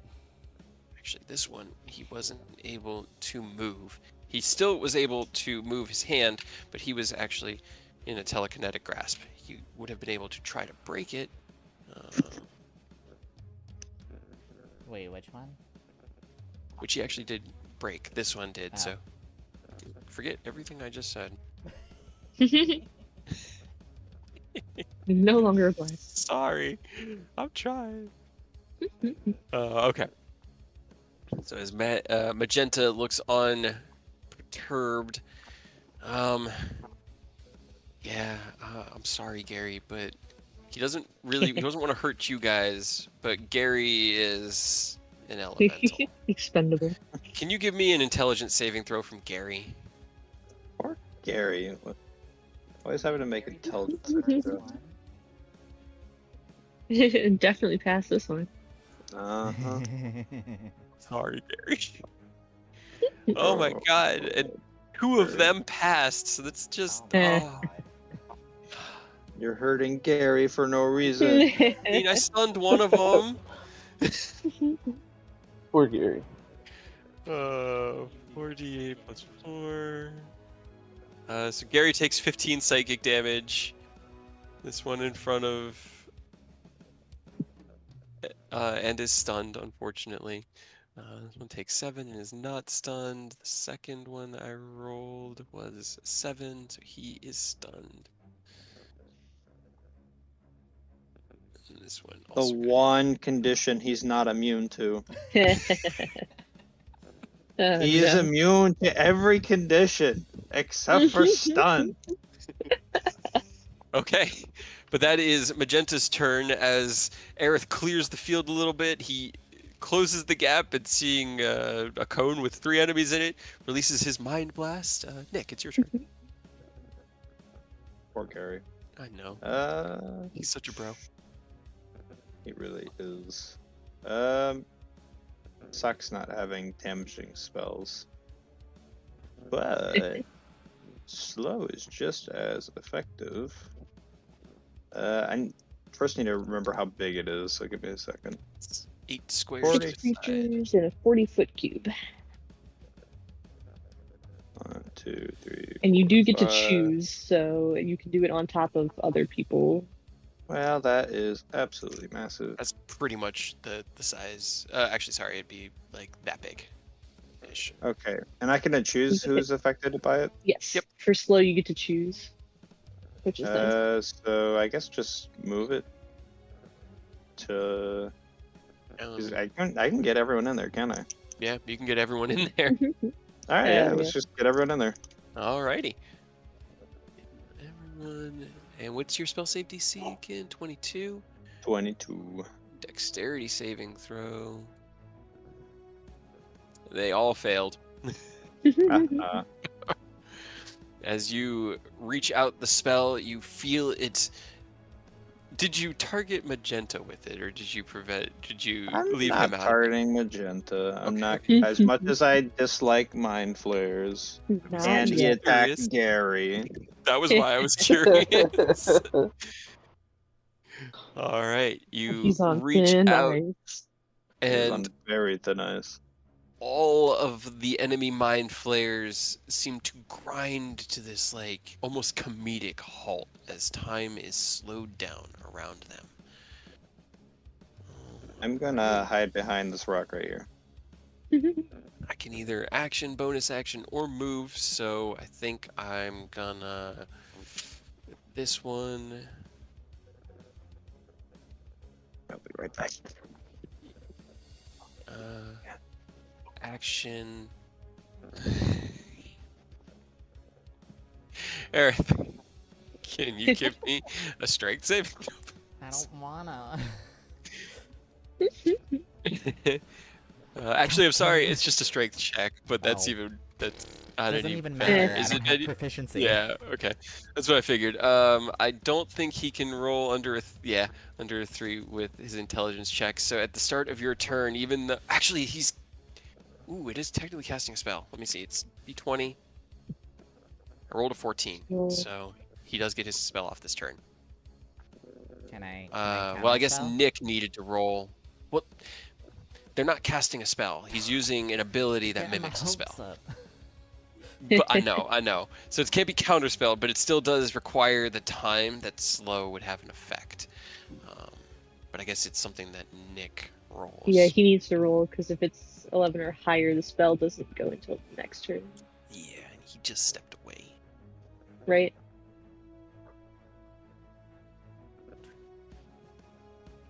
All right, well, let's see. Can I do...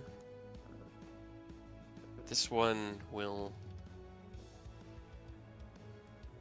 Because it's still slowed, so... It doesn't want to be laying prone on the ground, so it has to use all of its movement, which is the only thing it could do this turn to just stand up. But then it gets to save against slow, and they're actually decent at wisdom saves. That's still a 13. I don't know if movement is... It can use an action or bonus action, not both, but I think it can still move, Oh, okay. unfortunately. I thought It just had moves changed. like half of its speed, I think. Mm-hmm. He's gonna do a tentacle attack at Gary. They hit Gary again. No, he swung out at Gary, but it didn't hit. I do need you to roll me a d20, as this one is attempting to use a spell-like ability, and so needs to see if it can get that off its turn. All right. So as it begins to like coalesce this psionic energy staring at Aerith, that is the end of its turn, as it has to maintain concentration on that till its next turn. Ken, it is your turn. Alright. Let's see. Well, might as well take advantage of this here slow.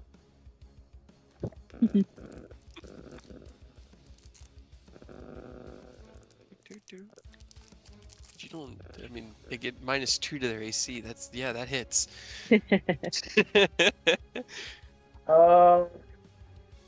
I'm gonna make a scientific experiment. I'm gonna add Thunder Gauntlets. to the Okay. first one. Just to see something.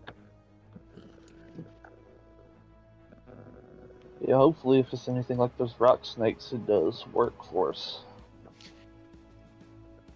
Let's see.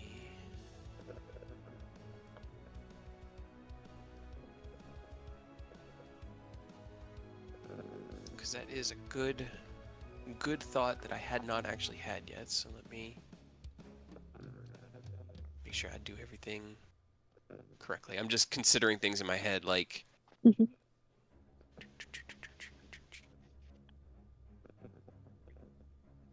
Okay.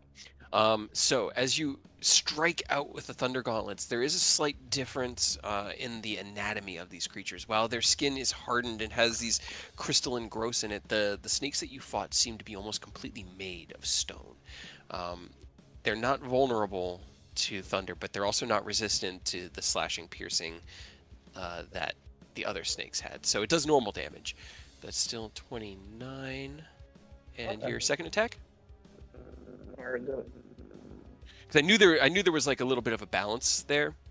I just Yeah. couldn't remember what it was, and I knew that they had like resistances along with the vulnerability. Mhm. Yeah, I already did my 2 attacks. But you didn't roll. Oh, you rolled the. Sorry, I didn't even see that other 8. Okay. Got it. Alrighty. Anything else you want to do? Nah. Alright, Mia, it is your turn. Okay, I am stuck, but that doesn't prevent me from doing spell stuff, I think. You have no movement speed, and Yeah, that's fine. Alright, then I'm going to target this guy, and I'm gonna throw snowballs at him. alright. I think I had a window of this one. The one further away from Earth, so that I don't hit Earth with snowballs. Gotcha. Thank you. Wow, that was terrible. Oh my But- god. It's fine. Fine. 1, 1, 2, 5. You're right. They gotta make a dex save, and they take that or half if they succeed. Well, neither of them succeeded because they only have a +1 to their dex saves, Uh, and that and does they still. have like a -2 from the Yeah, I low. rolled a 19 and a 15 with the -2, but they do need to maintain concentration. Okay, he does on his spellcasting. Chaos doesn't That trigger. one. Nope, not yet. Okay, cool. Alrighty, anything else you want to do?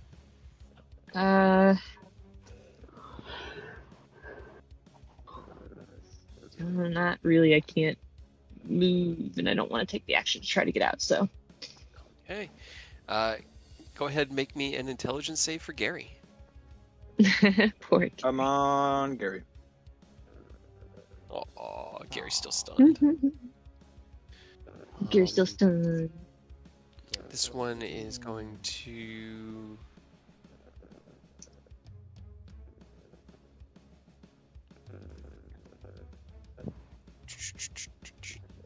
Yeah, he's gonna try to hit you with a tentacle attack. But that's a natural 2 on the die. That's not gonna hit you. So as it slowly like lashes out with its tentacles at you, you're going into this like bob and weave type dance. Each one dodging the attack that's coming next. This one's gonna go after Ken. God, that's a 3 on the die. I cannot. We're doing good. And this one is stunned by Magenta, so he's going to make an int save. That's an 11. That does not save. He is still stunned. Oni, it is your turn. You have a turn, my You friend. finally have a turn. Go cause havoc. Be free. Let's see. I havoc and let loose the Oni of war. Alright. I'm gonna go right here because Ken and Magenta are beating up on that one boy. I'm just gonna swing on this one in front of Aerith.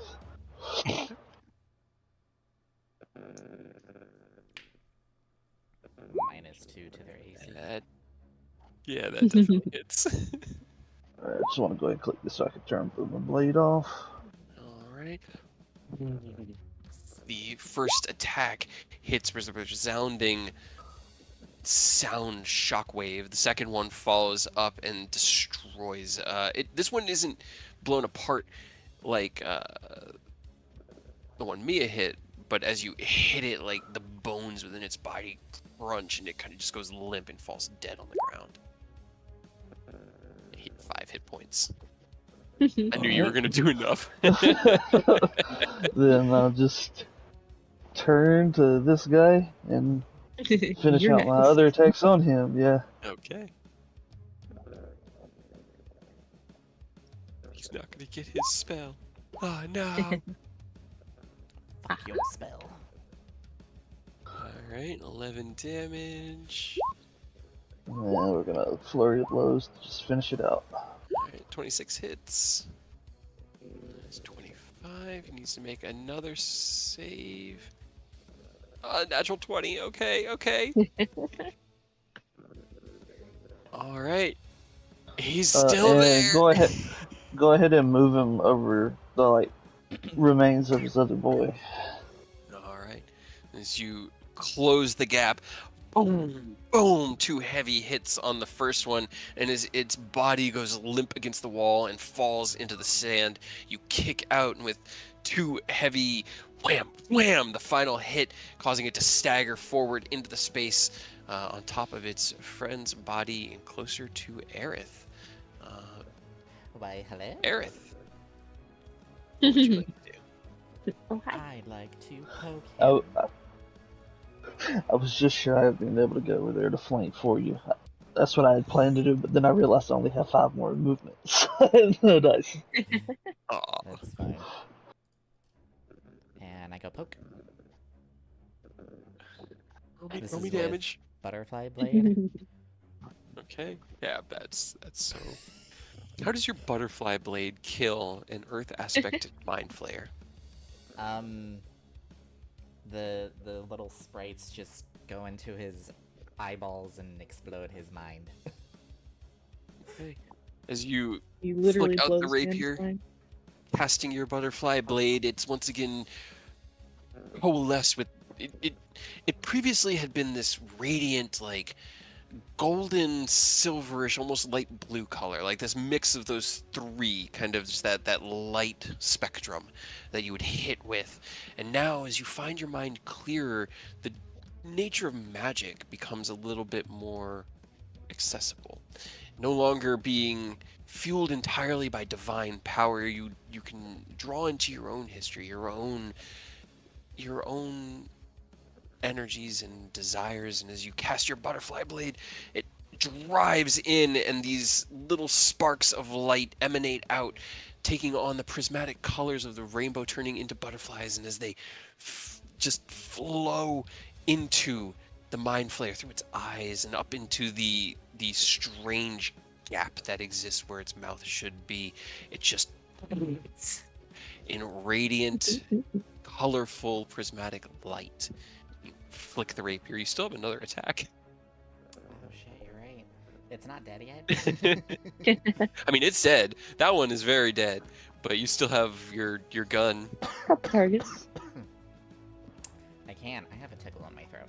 That's why I'm coughing. Yeah, I guess I'll shoot the one across this. Wait, do I have sight on this one? Yeah. Yeah. Okay. The stairs only go up about like 5 feet, so you can see it hovering on the other side of it. It has half cover, but that doesn't matter. You guys are rolling so well. All right. Bang!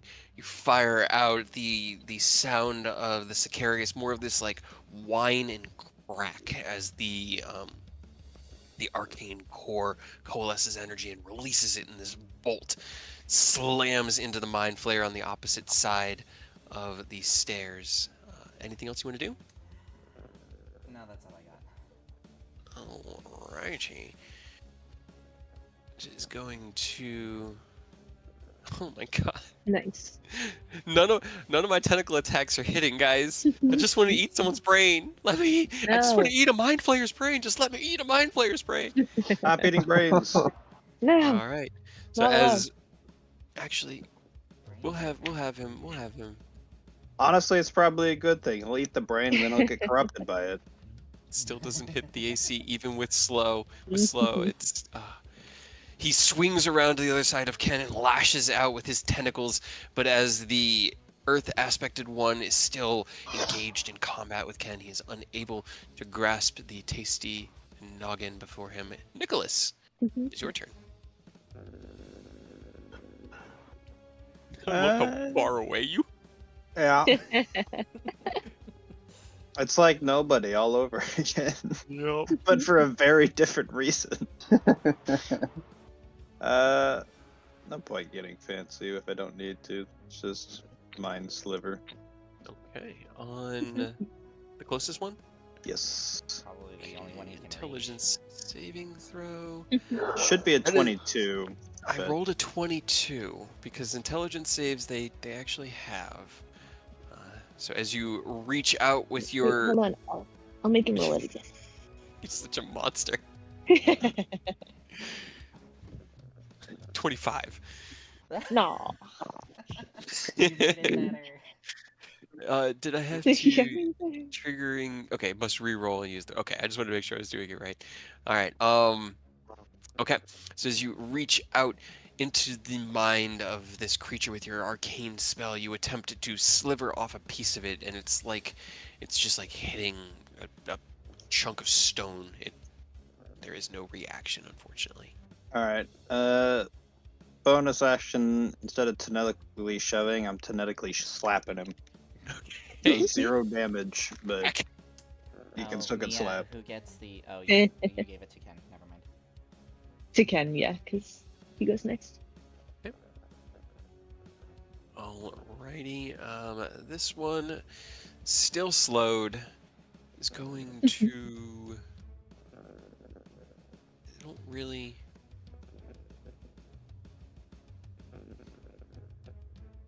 Six. Okay. All right. That'll do.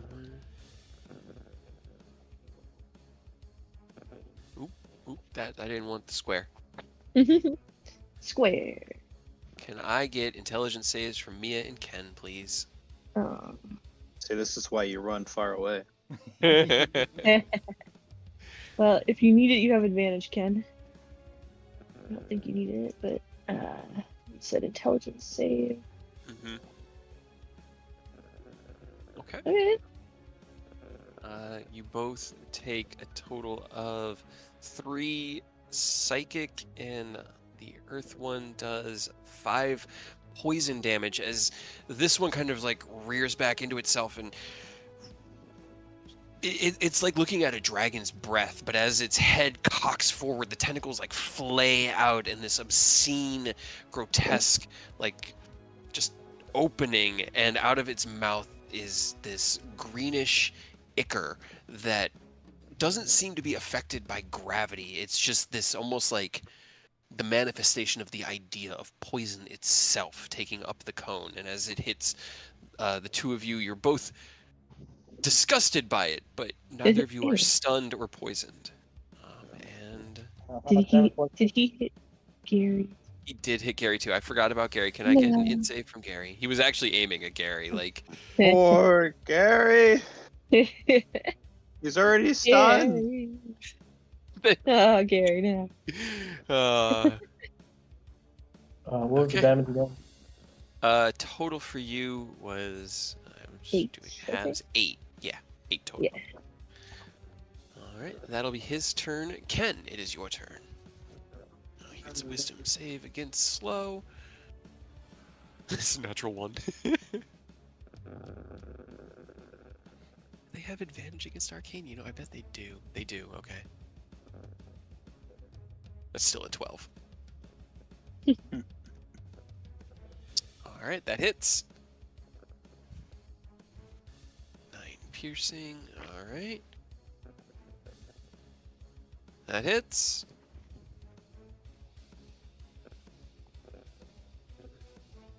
11.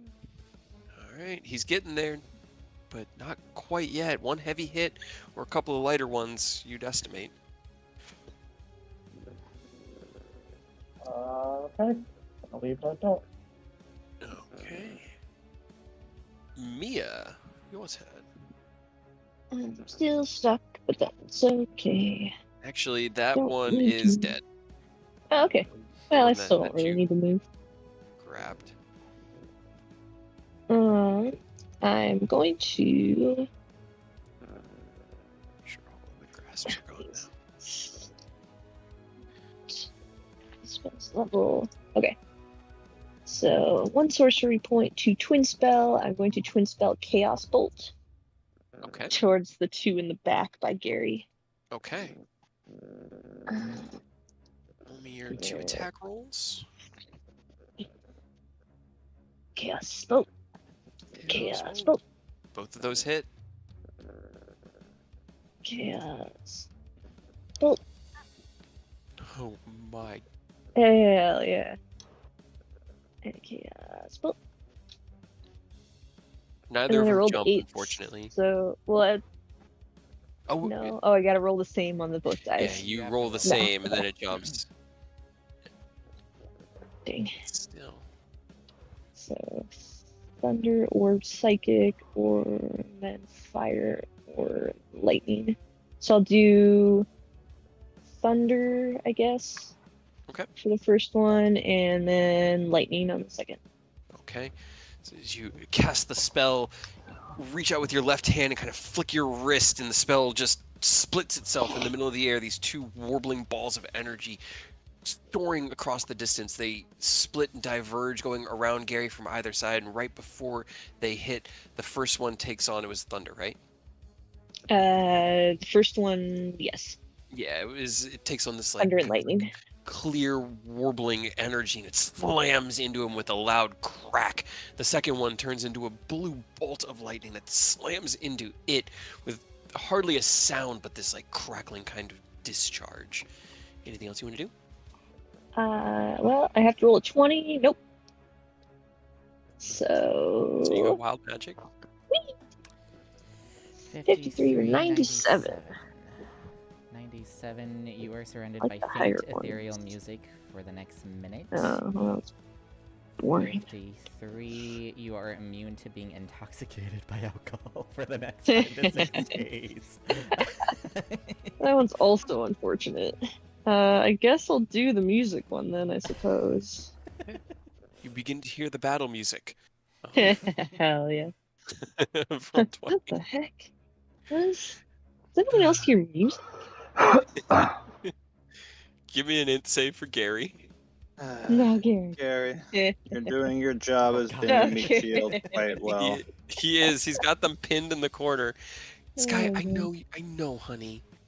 We're almost done, and we can feed you. Yeah, I Hold on. just want to get through this battle, Abe. Like,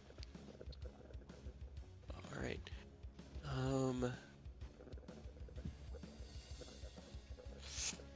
Ooh, what does he want to do?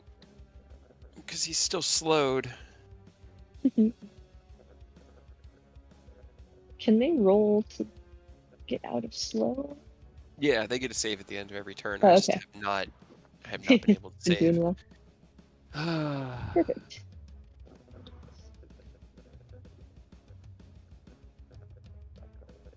Okay. He could just give up. He's not going to just give up, but he is going to turn away Oh. from Ken because I'm trying to figure out how I can get both Ken and Magenta in one last mind blast, but I can't. So he's going to just turn to Magenta, who is the one he is more like innately upset at the moment. Okay, Magenta is fine. As he roars out with another one of those Icarus like nasty psychic breaths. It courses past Magenta, who rears back in disgust, and then his eyes narrow in fury and Quit that. yeah. And I quit that. And then this guy is stunned, so he needs to make an int save at the end. He didn't save, but that's the wrong character sheet. They use the same modifier, so it doesn't really matter. And then wisdom against slow doesn't save. Okay. Oni, it is your turn. Alright, well, I'm just gonna skedaddle on over this way. Get him. Kind of leaning down from up on the stairs and just gonna try to punch this fool in the head. Okay.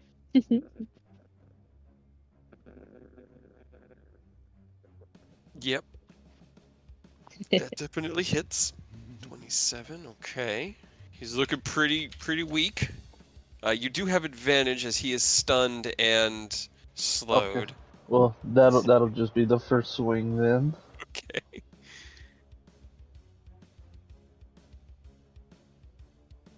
That does it. I'm pretty sure. Yeah. All right. So as you hop up onto the stone, closing the gap, bam! One heavy hit.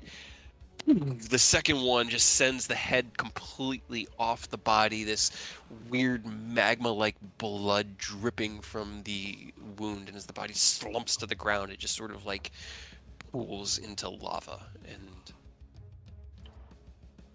Alright, I'm gonna do a little puddles. hop over the lava because I don't want to put my feet in lava. And I will swing on this fool. He's not stunned, right? This is just normal. No. Yep. He's slowed, but that definitely will It hit. doesn't matter for a crit. Alright. As you hop over the lava with a heavy like axe kick to the top of the head, there's a crack from within as something stone breaks, and you land in front of it. Alright. It was Here's the other two, because flurry of blows. those hit. I forgot that you have 3 attacks. 33. Bam, bam! 2 heavy hits into its body. It hadn't taken a lot of direct damage so far, but it has now. Anything else you want to do? Nope, that's it. All right, Aerith, it is your turn. I can see this one over here, right? Yeah, you can see him just past Oni. Hmm. He's got a little bit of cover from the stairs, but from there, yeah, he doesn't. You also have advantage, don't forget, because I critted. You do. Advantage. Get No him. bang. No. Kabang! Yeah, that hits. Nice. And then what shall I cast? I guess Eldritch Blast, all 3 on him. Okay. So 1, 2, 3. Yep, they all hit. 1, Get up. 2, 3. He's so close. God. So close. It's not one. It's not one. It's not just one. But he is pretty close. Anything else you want to do? Throwing my computer. No, that's it. No, he had 19 and you dealt 15 hit points. So he has 4. He's 4 hit points. Magenta's turn. He is going to lash out with advantage. Oh god. He like brain. It's so good. yeah, that's what the attack is called. He kind of like snaps out. Well, technically he was doing the tentacle, but it's the same move. Snaps out with his tentacles, but this one that is just searing with hatred towards him. They are just like screeching at each other with this. You would assume they're screaming at each other psychically, but all you guys can hear is this kind of like coming out of the tentacle mouths as they're like just roaring at each other in anger. Nicholas, it's your turn. All right. Do I want to try again, even though they have high int? Up to you. You know what? Firebolt. 'Cause I want to be Fire. rude. That'll do it. Roll me damage. Alright, 15. We have a cumulative 10 hit points left in the enemy pool across the board, guys. Oh my god. Anything else you want to do, Nick? No, that's all. Alright, slowed one. I guess like all it can really do is try to hit with the tentacle, but it can't like. Yeah, it's just gonna do it out of just frustration. It's 21 to hit Oni. No, that doesn't even hit before the AC bump. All right.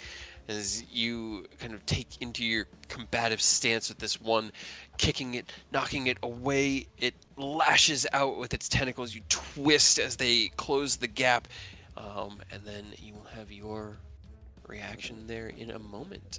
Ken, it is your turn. Okay, yeah, roll me damage on the first one. Get Yeah.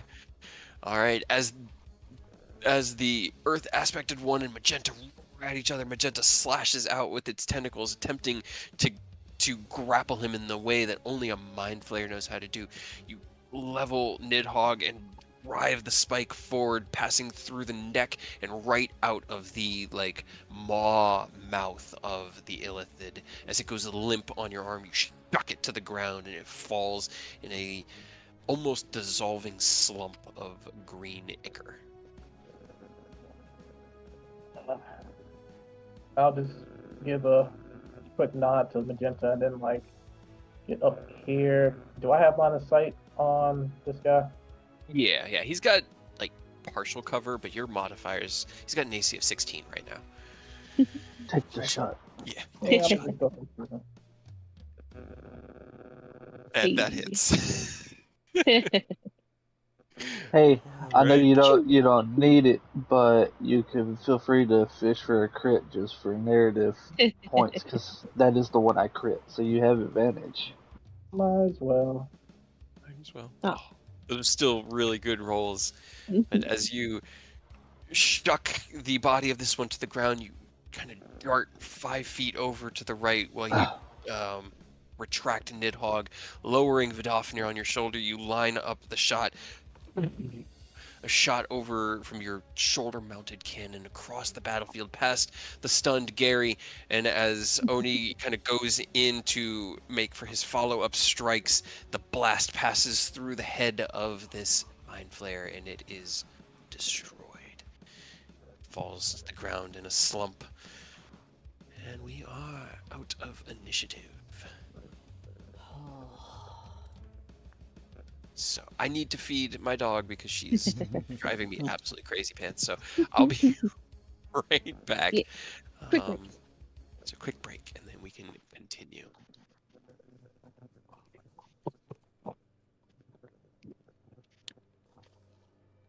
How much does a common healing potion heal you? 10. Alright, I'm going to drink 2 then. And don't forget, I gave you that bookmark that gives you 10 free castings of Cure Wounds. Yeah, I know. Also, if I didn't have my extra shield, I would have went down. Wait, from 20-something damage? No, I got hit twice. I got uh, hit twice, and I reduced the damage both times because I had extra shield. I didn't realize you got hit the second time. I only saw that first. I mean, I'm so fucking tired, y'all. Yeah, it's been a long day. Yeah, I tried to go back to sleep, and like it was a struggle.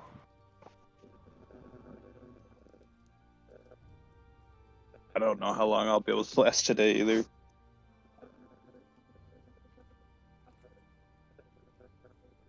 I gotta wake up really early tomorrow.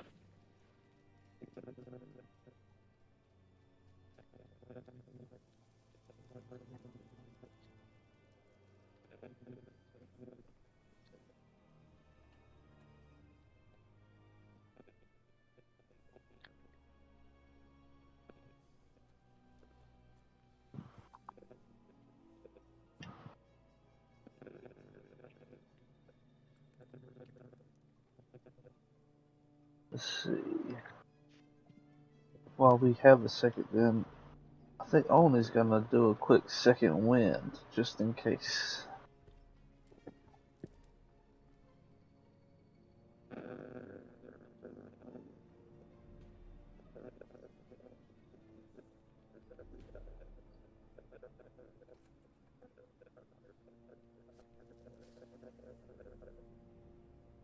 plus 14.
Okay, so I kind of heard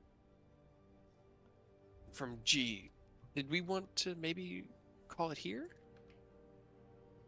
Because I know, like, Kyle said he was going to have to go early tonight, and I can tell Earth still got that flu that everyone has.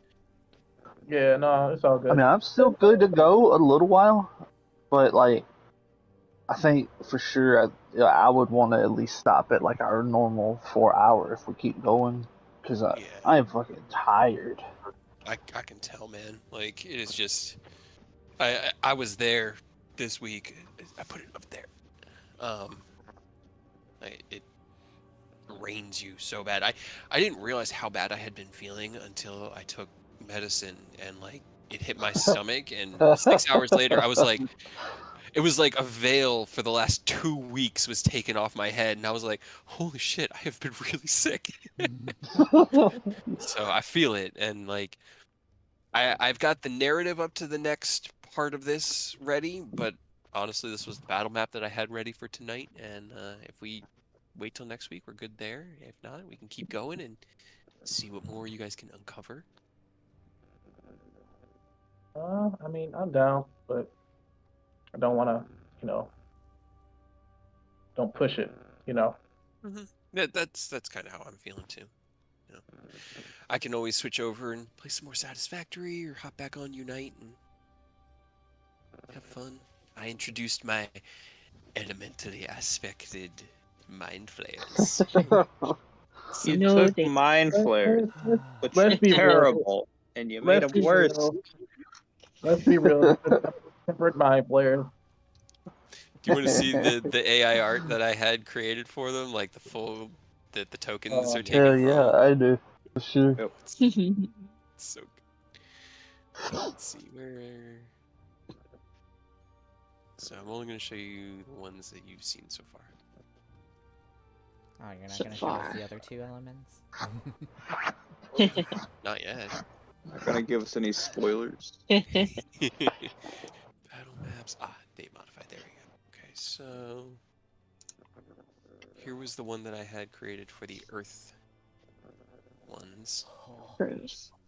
Oh, that's sick. It's fucking red. Yeah. Yeah, Don't both. like it. Ew. Oh, That's also pretty sick. I also I'm gonna don't have like it. nightmares. Yeah, right? As if mind flayers are not terrifying enough I as know. is. Right. I love mind flayers so much. I don't know what it is. They're just so horrifying and cool at the same time. But I mean, how are you feeling, Kyle? Because we were kind of discussing. I can go a little bit longer.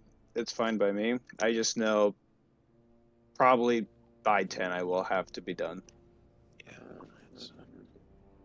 That is the latest I can go. Unforgivable. It's maybe like half an hour more. Yeah, let's Yeah, I'm just fine with half an hour. go ahead and we'll at least wrap up the narrative of post-battle. So as you guys kind of take in the aftermath, you take your breath, and Nicholas hopefully clicks his little measurement tool thing so that it vanishes. You can never tell because you can't see it on your own screen. Oh, you can't? I can always see it when you Mm-mm. guys leave them. There Is it Yeah, we go. because gone? like Yeah, it's gone. for us, like it disappears, but then everybody's like, "Your thing is still on." I'm like, "What? What are you talking about?" I had a blue or a green line going from there, like the entire battle. Fine, it's fine. Sorry. No, it's all good. But as the battle finally comes to a close and Gary shakes his head and eventually Oh. My. shakes the sun, Magenta looks down at the dissolving body of the mind flare in front of him and just shakes his head, and you hear in your minds, "This is not good."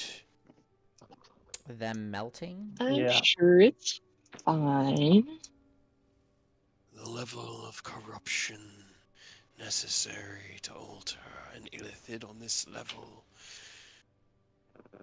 Somebody is pushing for this. They are forcing these changes. What? Yep. What is happening in the world beyond? I fear things are more dire than just a cult of humans paying worship to some god. So, way back when, during just after the spell plague, well, I don't think you would know about the spell plague. Intermission. I'll go into detail about like the spell plague, how that affected the world and the gods, and how Tiamat kind of basically went apeshit and insane. So the gods had to band together to seal her away, and now the cult is trying to break those seals. And if she gets loose, game over, man. Game over. Oni will also chime in and fill in one of the gaps in that the cult and Severin have found a way to like bring the Titans in the Dales under his control, which is probably how they're, forcing these changes so annoyingly thoroughly. As you explain that, he kind of just nods.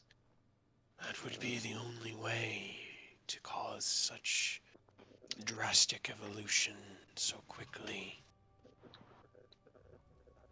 And looks down at it. I see a goddess of corruption and deception, born from the darkest impulses of dragons, most ancient and powerful creatures of the arcane. Yeah, she seems pretty not cool, to be honest. We knew of the spell plague, as you call it. We had already taken up residence here during such time, and he kind of like sighs. When I was connected to the mind, I could remember those days, but not now. Was it I that lived them, or am I just a part of something broken now? He shakes his head. Oh, you're just fine the way you are. I don't know how an Illithid smiles, but he tries to give you like a placating smile, because that's honestly all he could think to do. But Aerith tries to not make a face. if they are exerting influence over the Dales, then this is a most dire situation. We must restore the balance of the third spine. We must restore the mind. We have to find a way.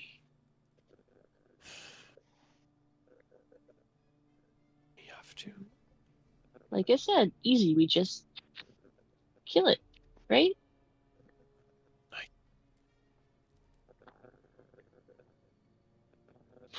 Kind of just like looks down and to kill one, would it kill both? I am unsure. Is this dragon a unique entity within the city, or is it a part of the mind, an external puppet? I don't know. We can always ask. We can always ask. Though it does give up, what was it? The element of surprise, as you put it. Looks back at Ken. Though heavy armor may do that in its own right. This gives you, like, again, an Illithid smile. Which is a little unsettling. It's kind of just like the sides of the tentacles raise in a, like, grotesque attempt to smile like a human. He's like baring his So, hands, just like, huh. so if the mind is linked with the dragon, and we kill the dragon and it dies, are you guys like a set of bees and you'll eventually produce another one to take over? How does it... Worst case scenario, what happens? Let me see. I need to look up one.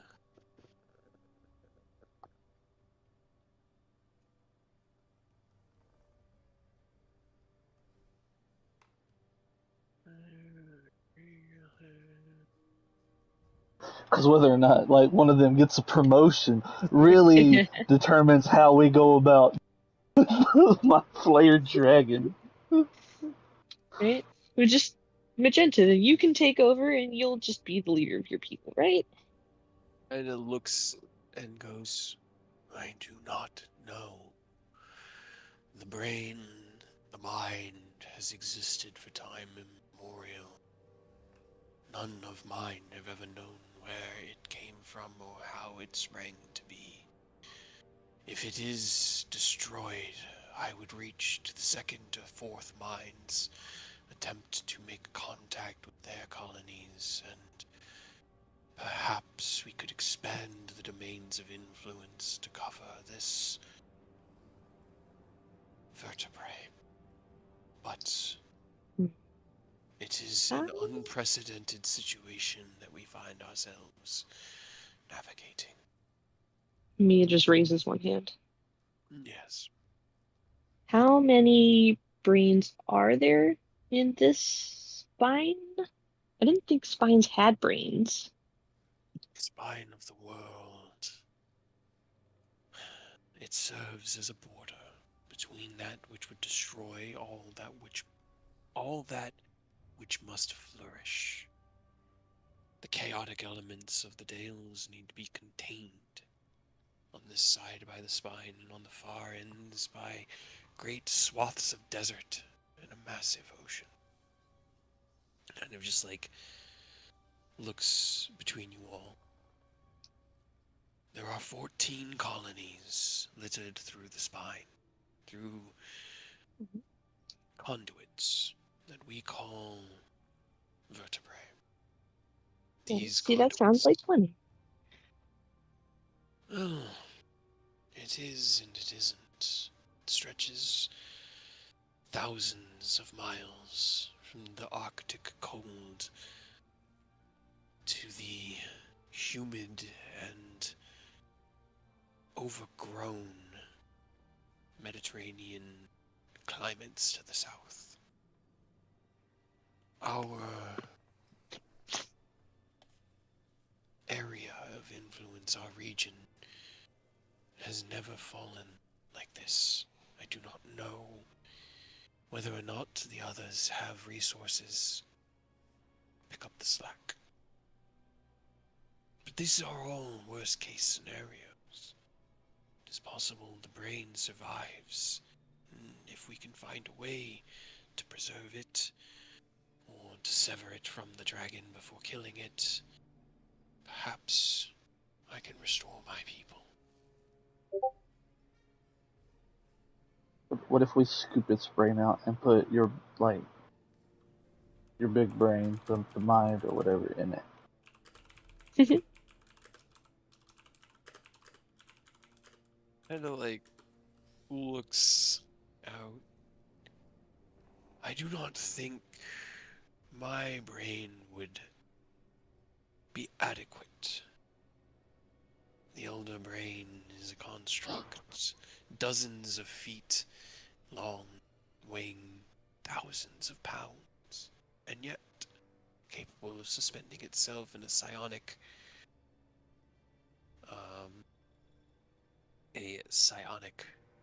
web to prevent from falling into the shadows below. Roll me an insight check. Big brain.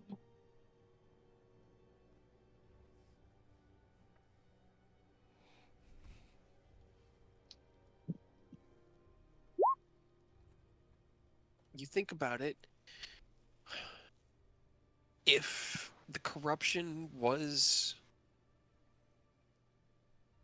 stemmed from Thembershad and was draconic in nature, or even aberrant, really, the divine nature of your sword may be able to help it. It's untested water, so you're not 100% sure, but it's a good thought. Maybe it'll be like when you carved that section off my back. We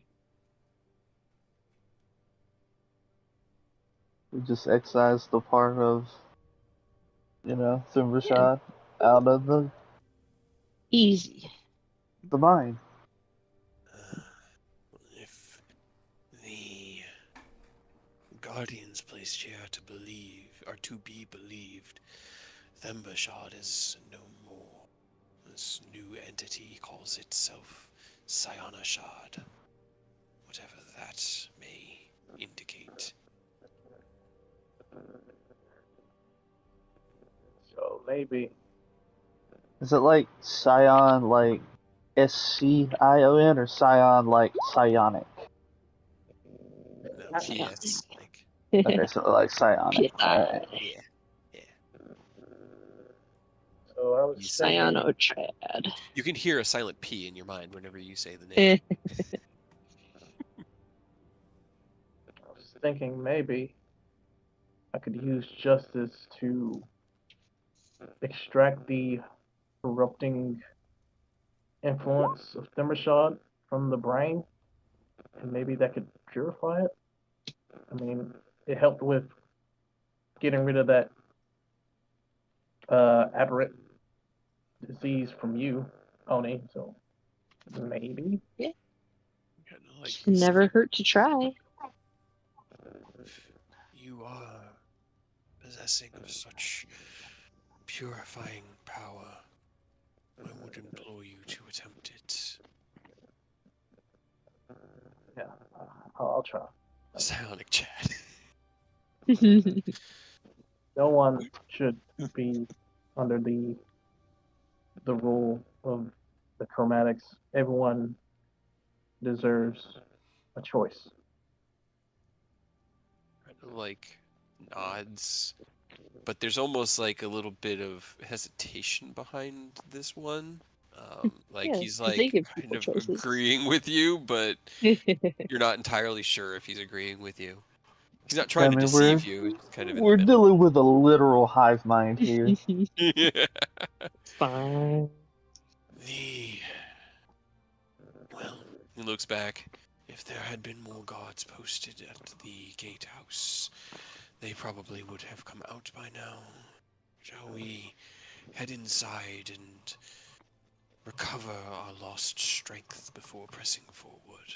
There are spaces to rest and recover ourselves within before we make our way into the city proper. Sounds like a plan. Nods and heads up to the door, and as he gets close, he kind of just flicks his hand, and the doors fly open, revealing a stone hallway within. As he continues, he does the same motion here, and then I'll just go ahead and reveal the whole interior.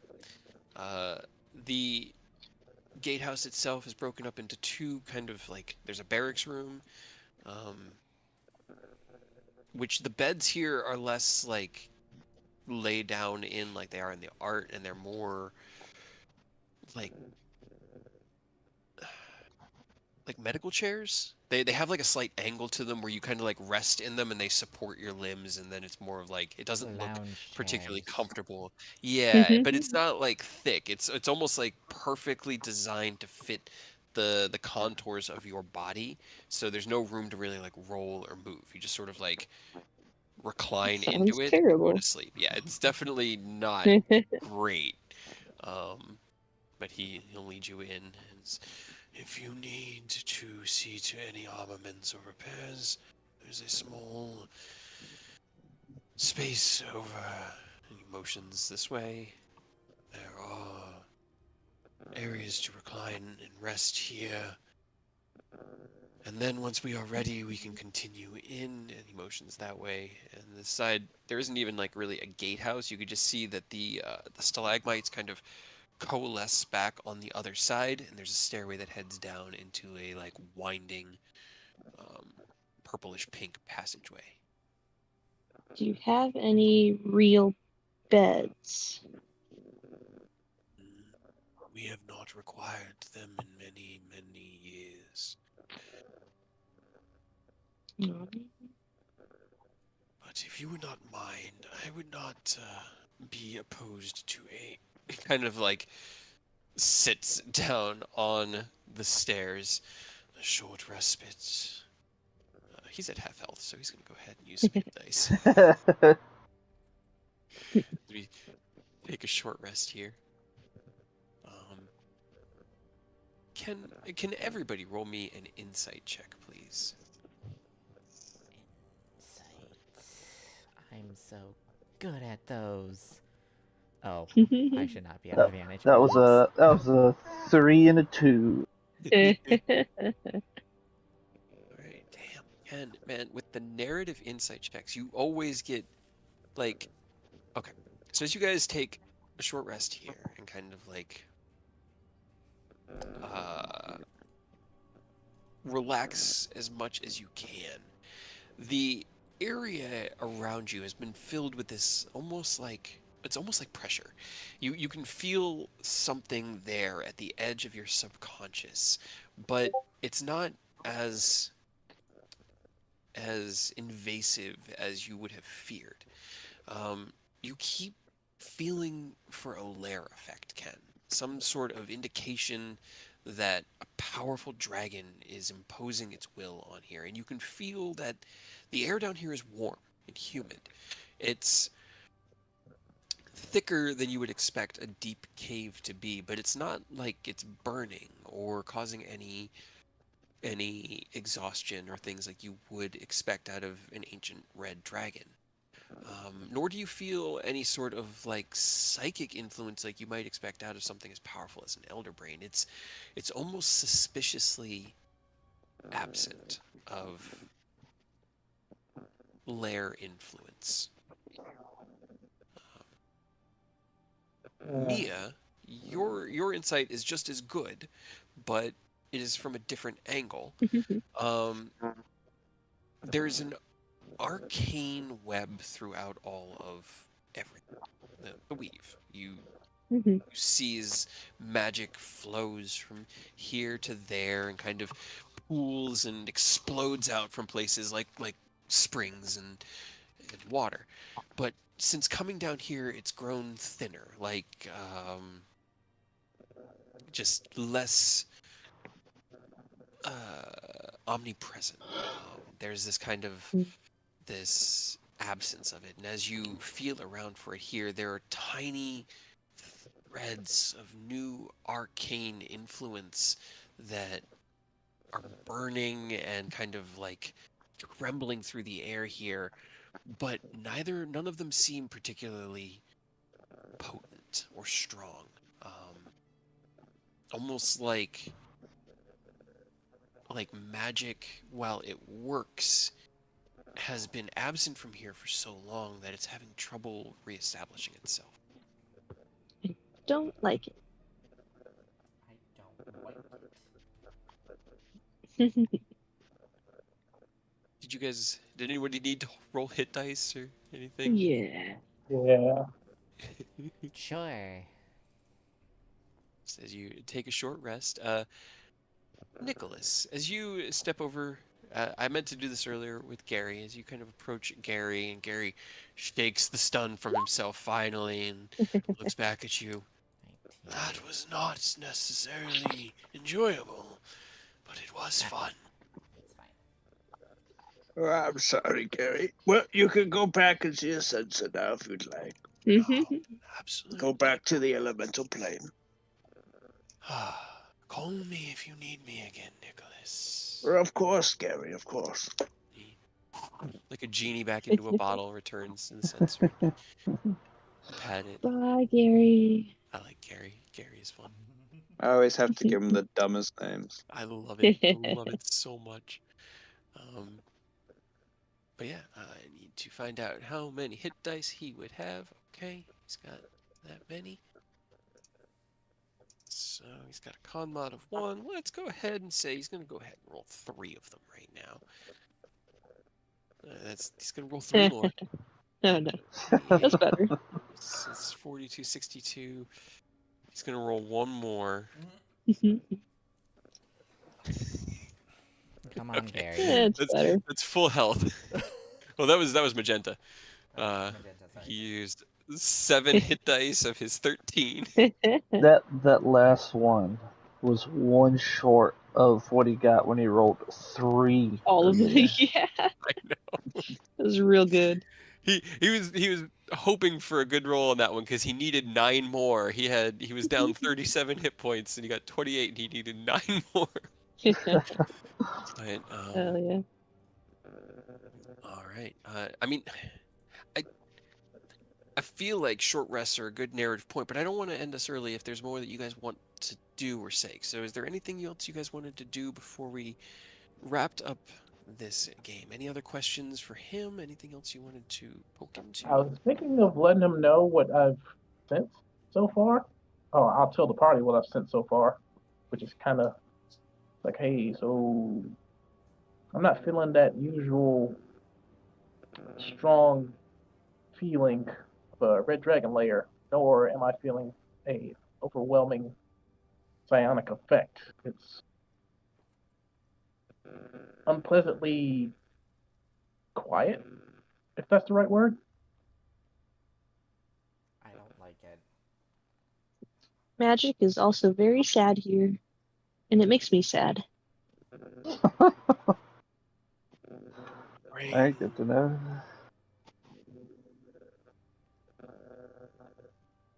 The Elder Brain itself emitted a masking field that prevented the establishment of the arcane web down here in the hopes that it would weaken the aberrant creatures from the Dales.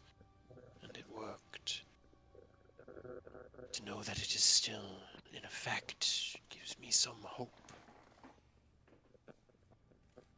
If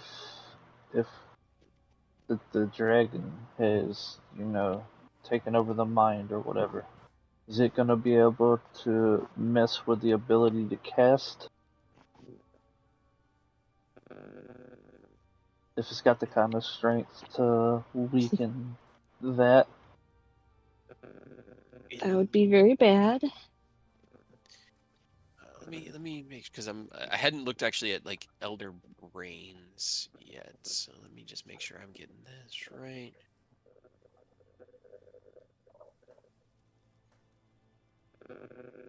So I don't know if you've noticed, but 4 of the 5 of us here are You reek of arcane filth, but necessity makes for strange bedfellows, does it not? Yeah. We took showers somewhat recently. That's not The Elder Brain had the ability to suppress magic in a local field, but not permanently.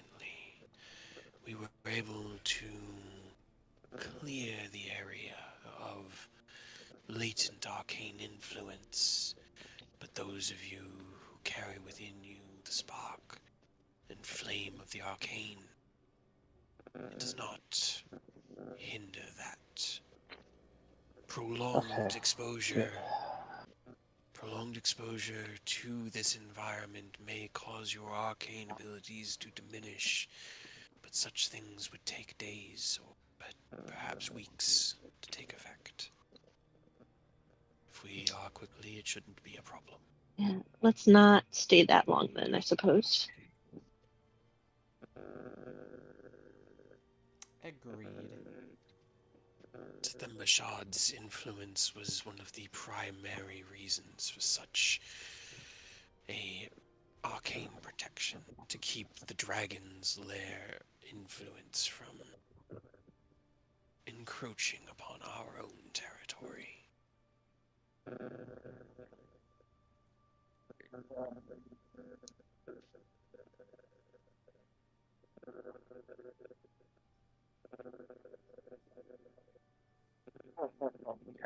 I see.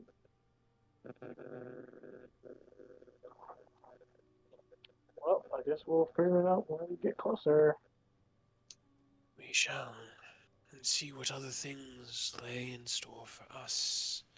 The Dales of Earth and Fire, those make sense. They are the closest right now. They are now.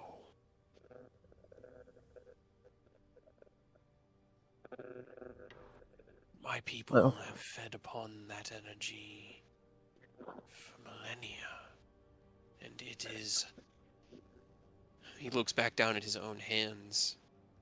It is ingrained in us, though suppressed by the mind normally. Perhaps.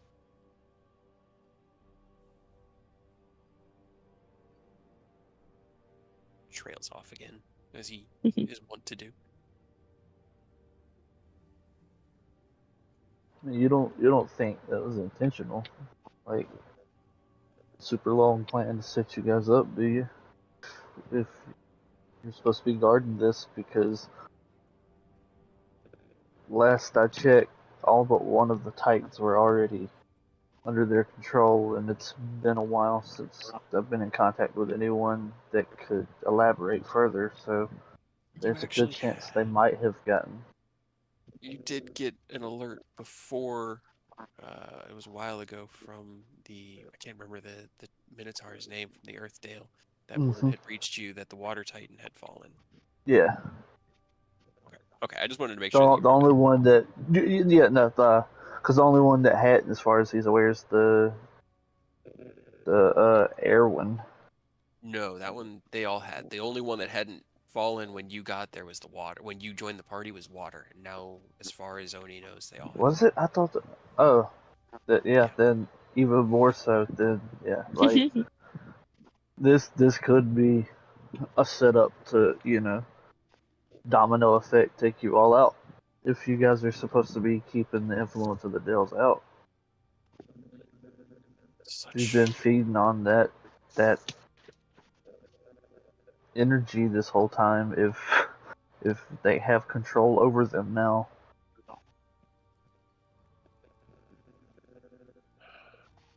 It is possible. To understand the truth would be to know who gave us this task in the beginning. To know their heart. But we do not. It has always been our duty, our existence, our fate. Protect. Keep that which does not belong in Faerun on this side of the mountains, and maintain our number through as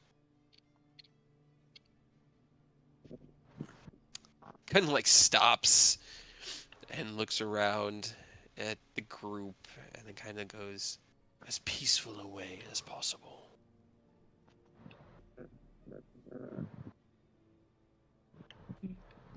Do you guys ever get bored of doing that? If that's all you've ever done for all of existence. I have not felt boredom, save for these past weeks of existence as I waited for death. To be Well, that one, does sound pretty boring. to be one with the hive, to be one with the mind, to be one with 10,000 brothers. Kind of just like closes his eyes and tilts his head back. There is no boredom there, only bliss. That Should sounds... Sorry.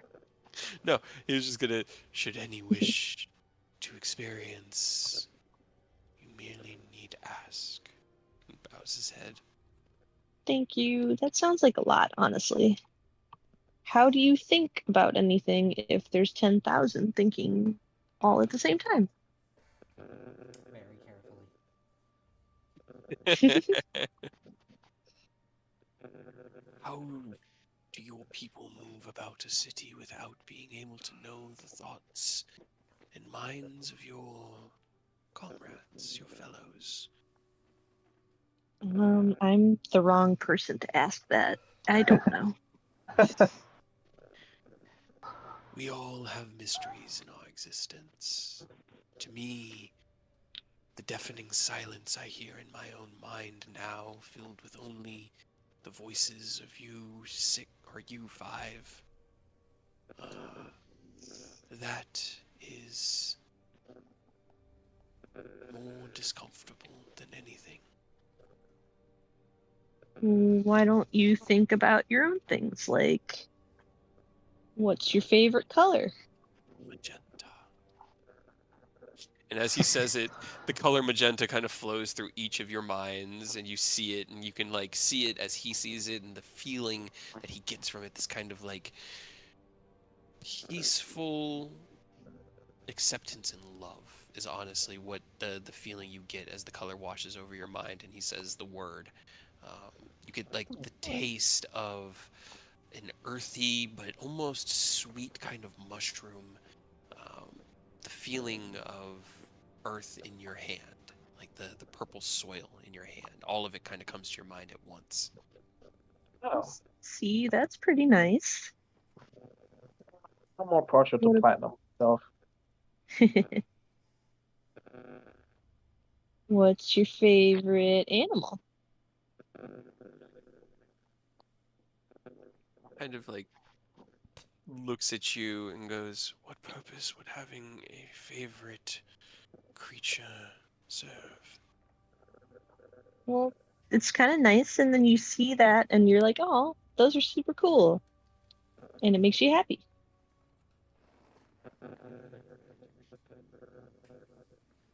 Would a rock gnome count? They are quite tasty. Tasty. I don't know if those are animals. Well, I think that'll be a good humans are considered animals.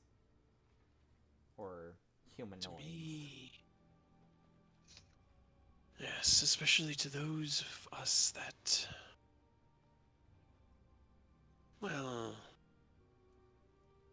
consider ourselves separate from the rest of your species.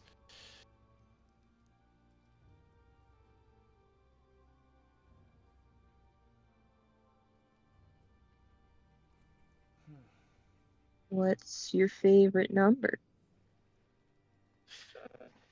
Stops and thinks, but then has pretty much the same conversation asking about like what purpose it would have.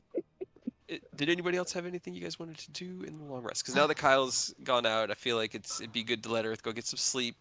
We could Yeah, call I'm it now that good. we've kind of. I'm good. Only's just gonna say Considering I assume it's 10,000 is his favorite number, right? Gotta be 10,000. It is. Well, 10,322, but that was at last census.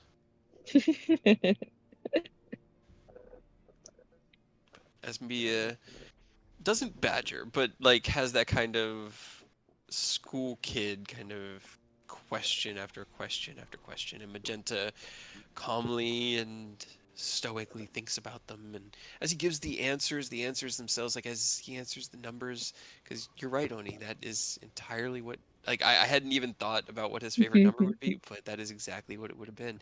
The image of 10,000 mind flayers all standing in a circle around a massive pulsing brain that is like giving off this pinkish magenta almost light as it radiates out over all of them, and they stand, their hands like splayed out at their sides, not holding each other's hands but kind of like crossing over at the palms in concentric circles, just spreading out through the entirety of this massive cityscape as he gives the answer of his favorite number.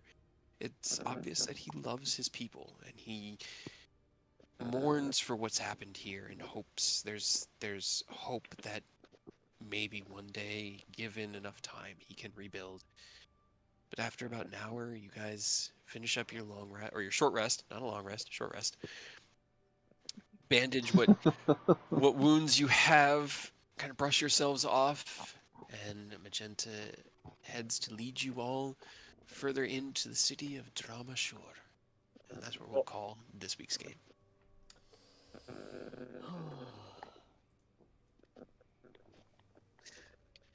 Elemental mind flares. Hello. It's fine. It's fine. Alright, here's what we gotta do. We gotta send Aerith, Ken, and Nick out first from now on, so that they can tank the int saves for us. Because I don't want to do that anymore.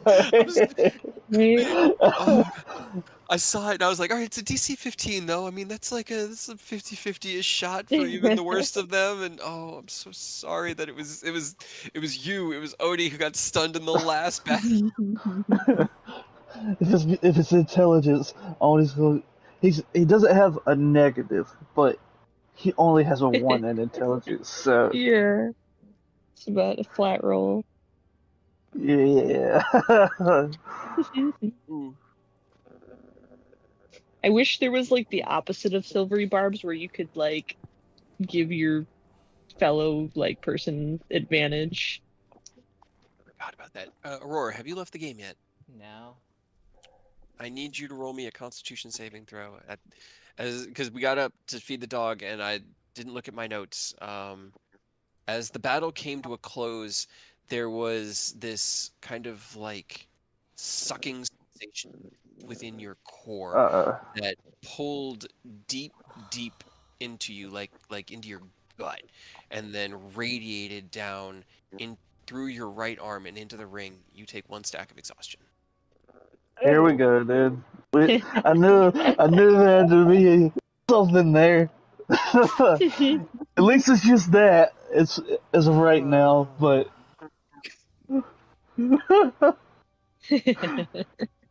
Sorry, Boo. Aurora, you had it too good for too long.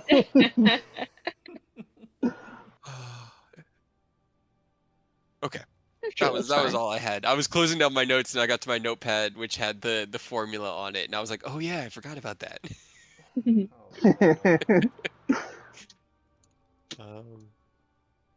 gonna be asking for long rests a lot more now. Man, 2 for 2 for the cursed items. Yeah.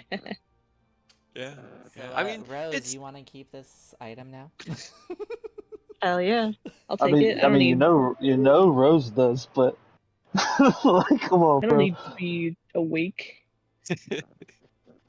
We gotta make sure Rose is rehabilitated before they even find out about that ring. Yeah. As long as they're back in their right state of mind and they're on our side, sure. But like, until we get them back thinking right, let's keep both any future masks we find and any dangerous weapons or objects away from Rose for now. Well, it should also be noted that Rose has a mask already. But we don't need to let them get like another one. Yeah. I was afraid that we had forgotten that Rose did actually make it out. Yeah. And now that they're Rejoked kind of moment. like going rogue, now like if they get a hold of multiple, that could be very problematic for them and everyone else. Oh, It's fine. when Rose left the party, I looked at Rose's character sheet and I was like, "Oh my god!" Oh. But I'm excited because it is in the works to have them come back, and it does. We do understand that their departure may have caused some hiccups, and so there might need to be some things that need to be addressed. We we have a plan.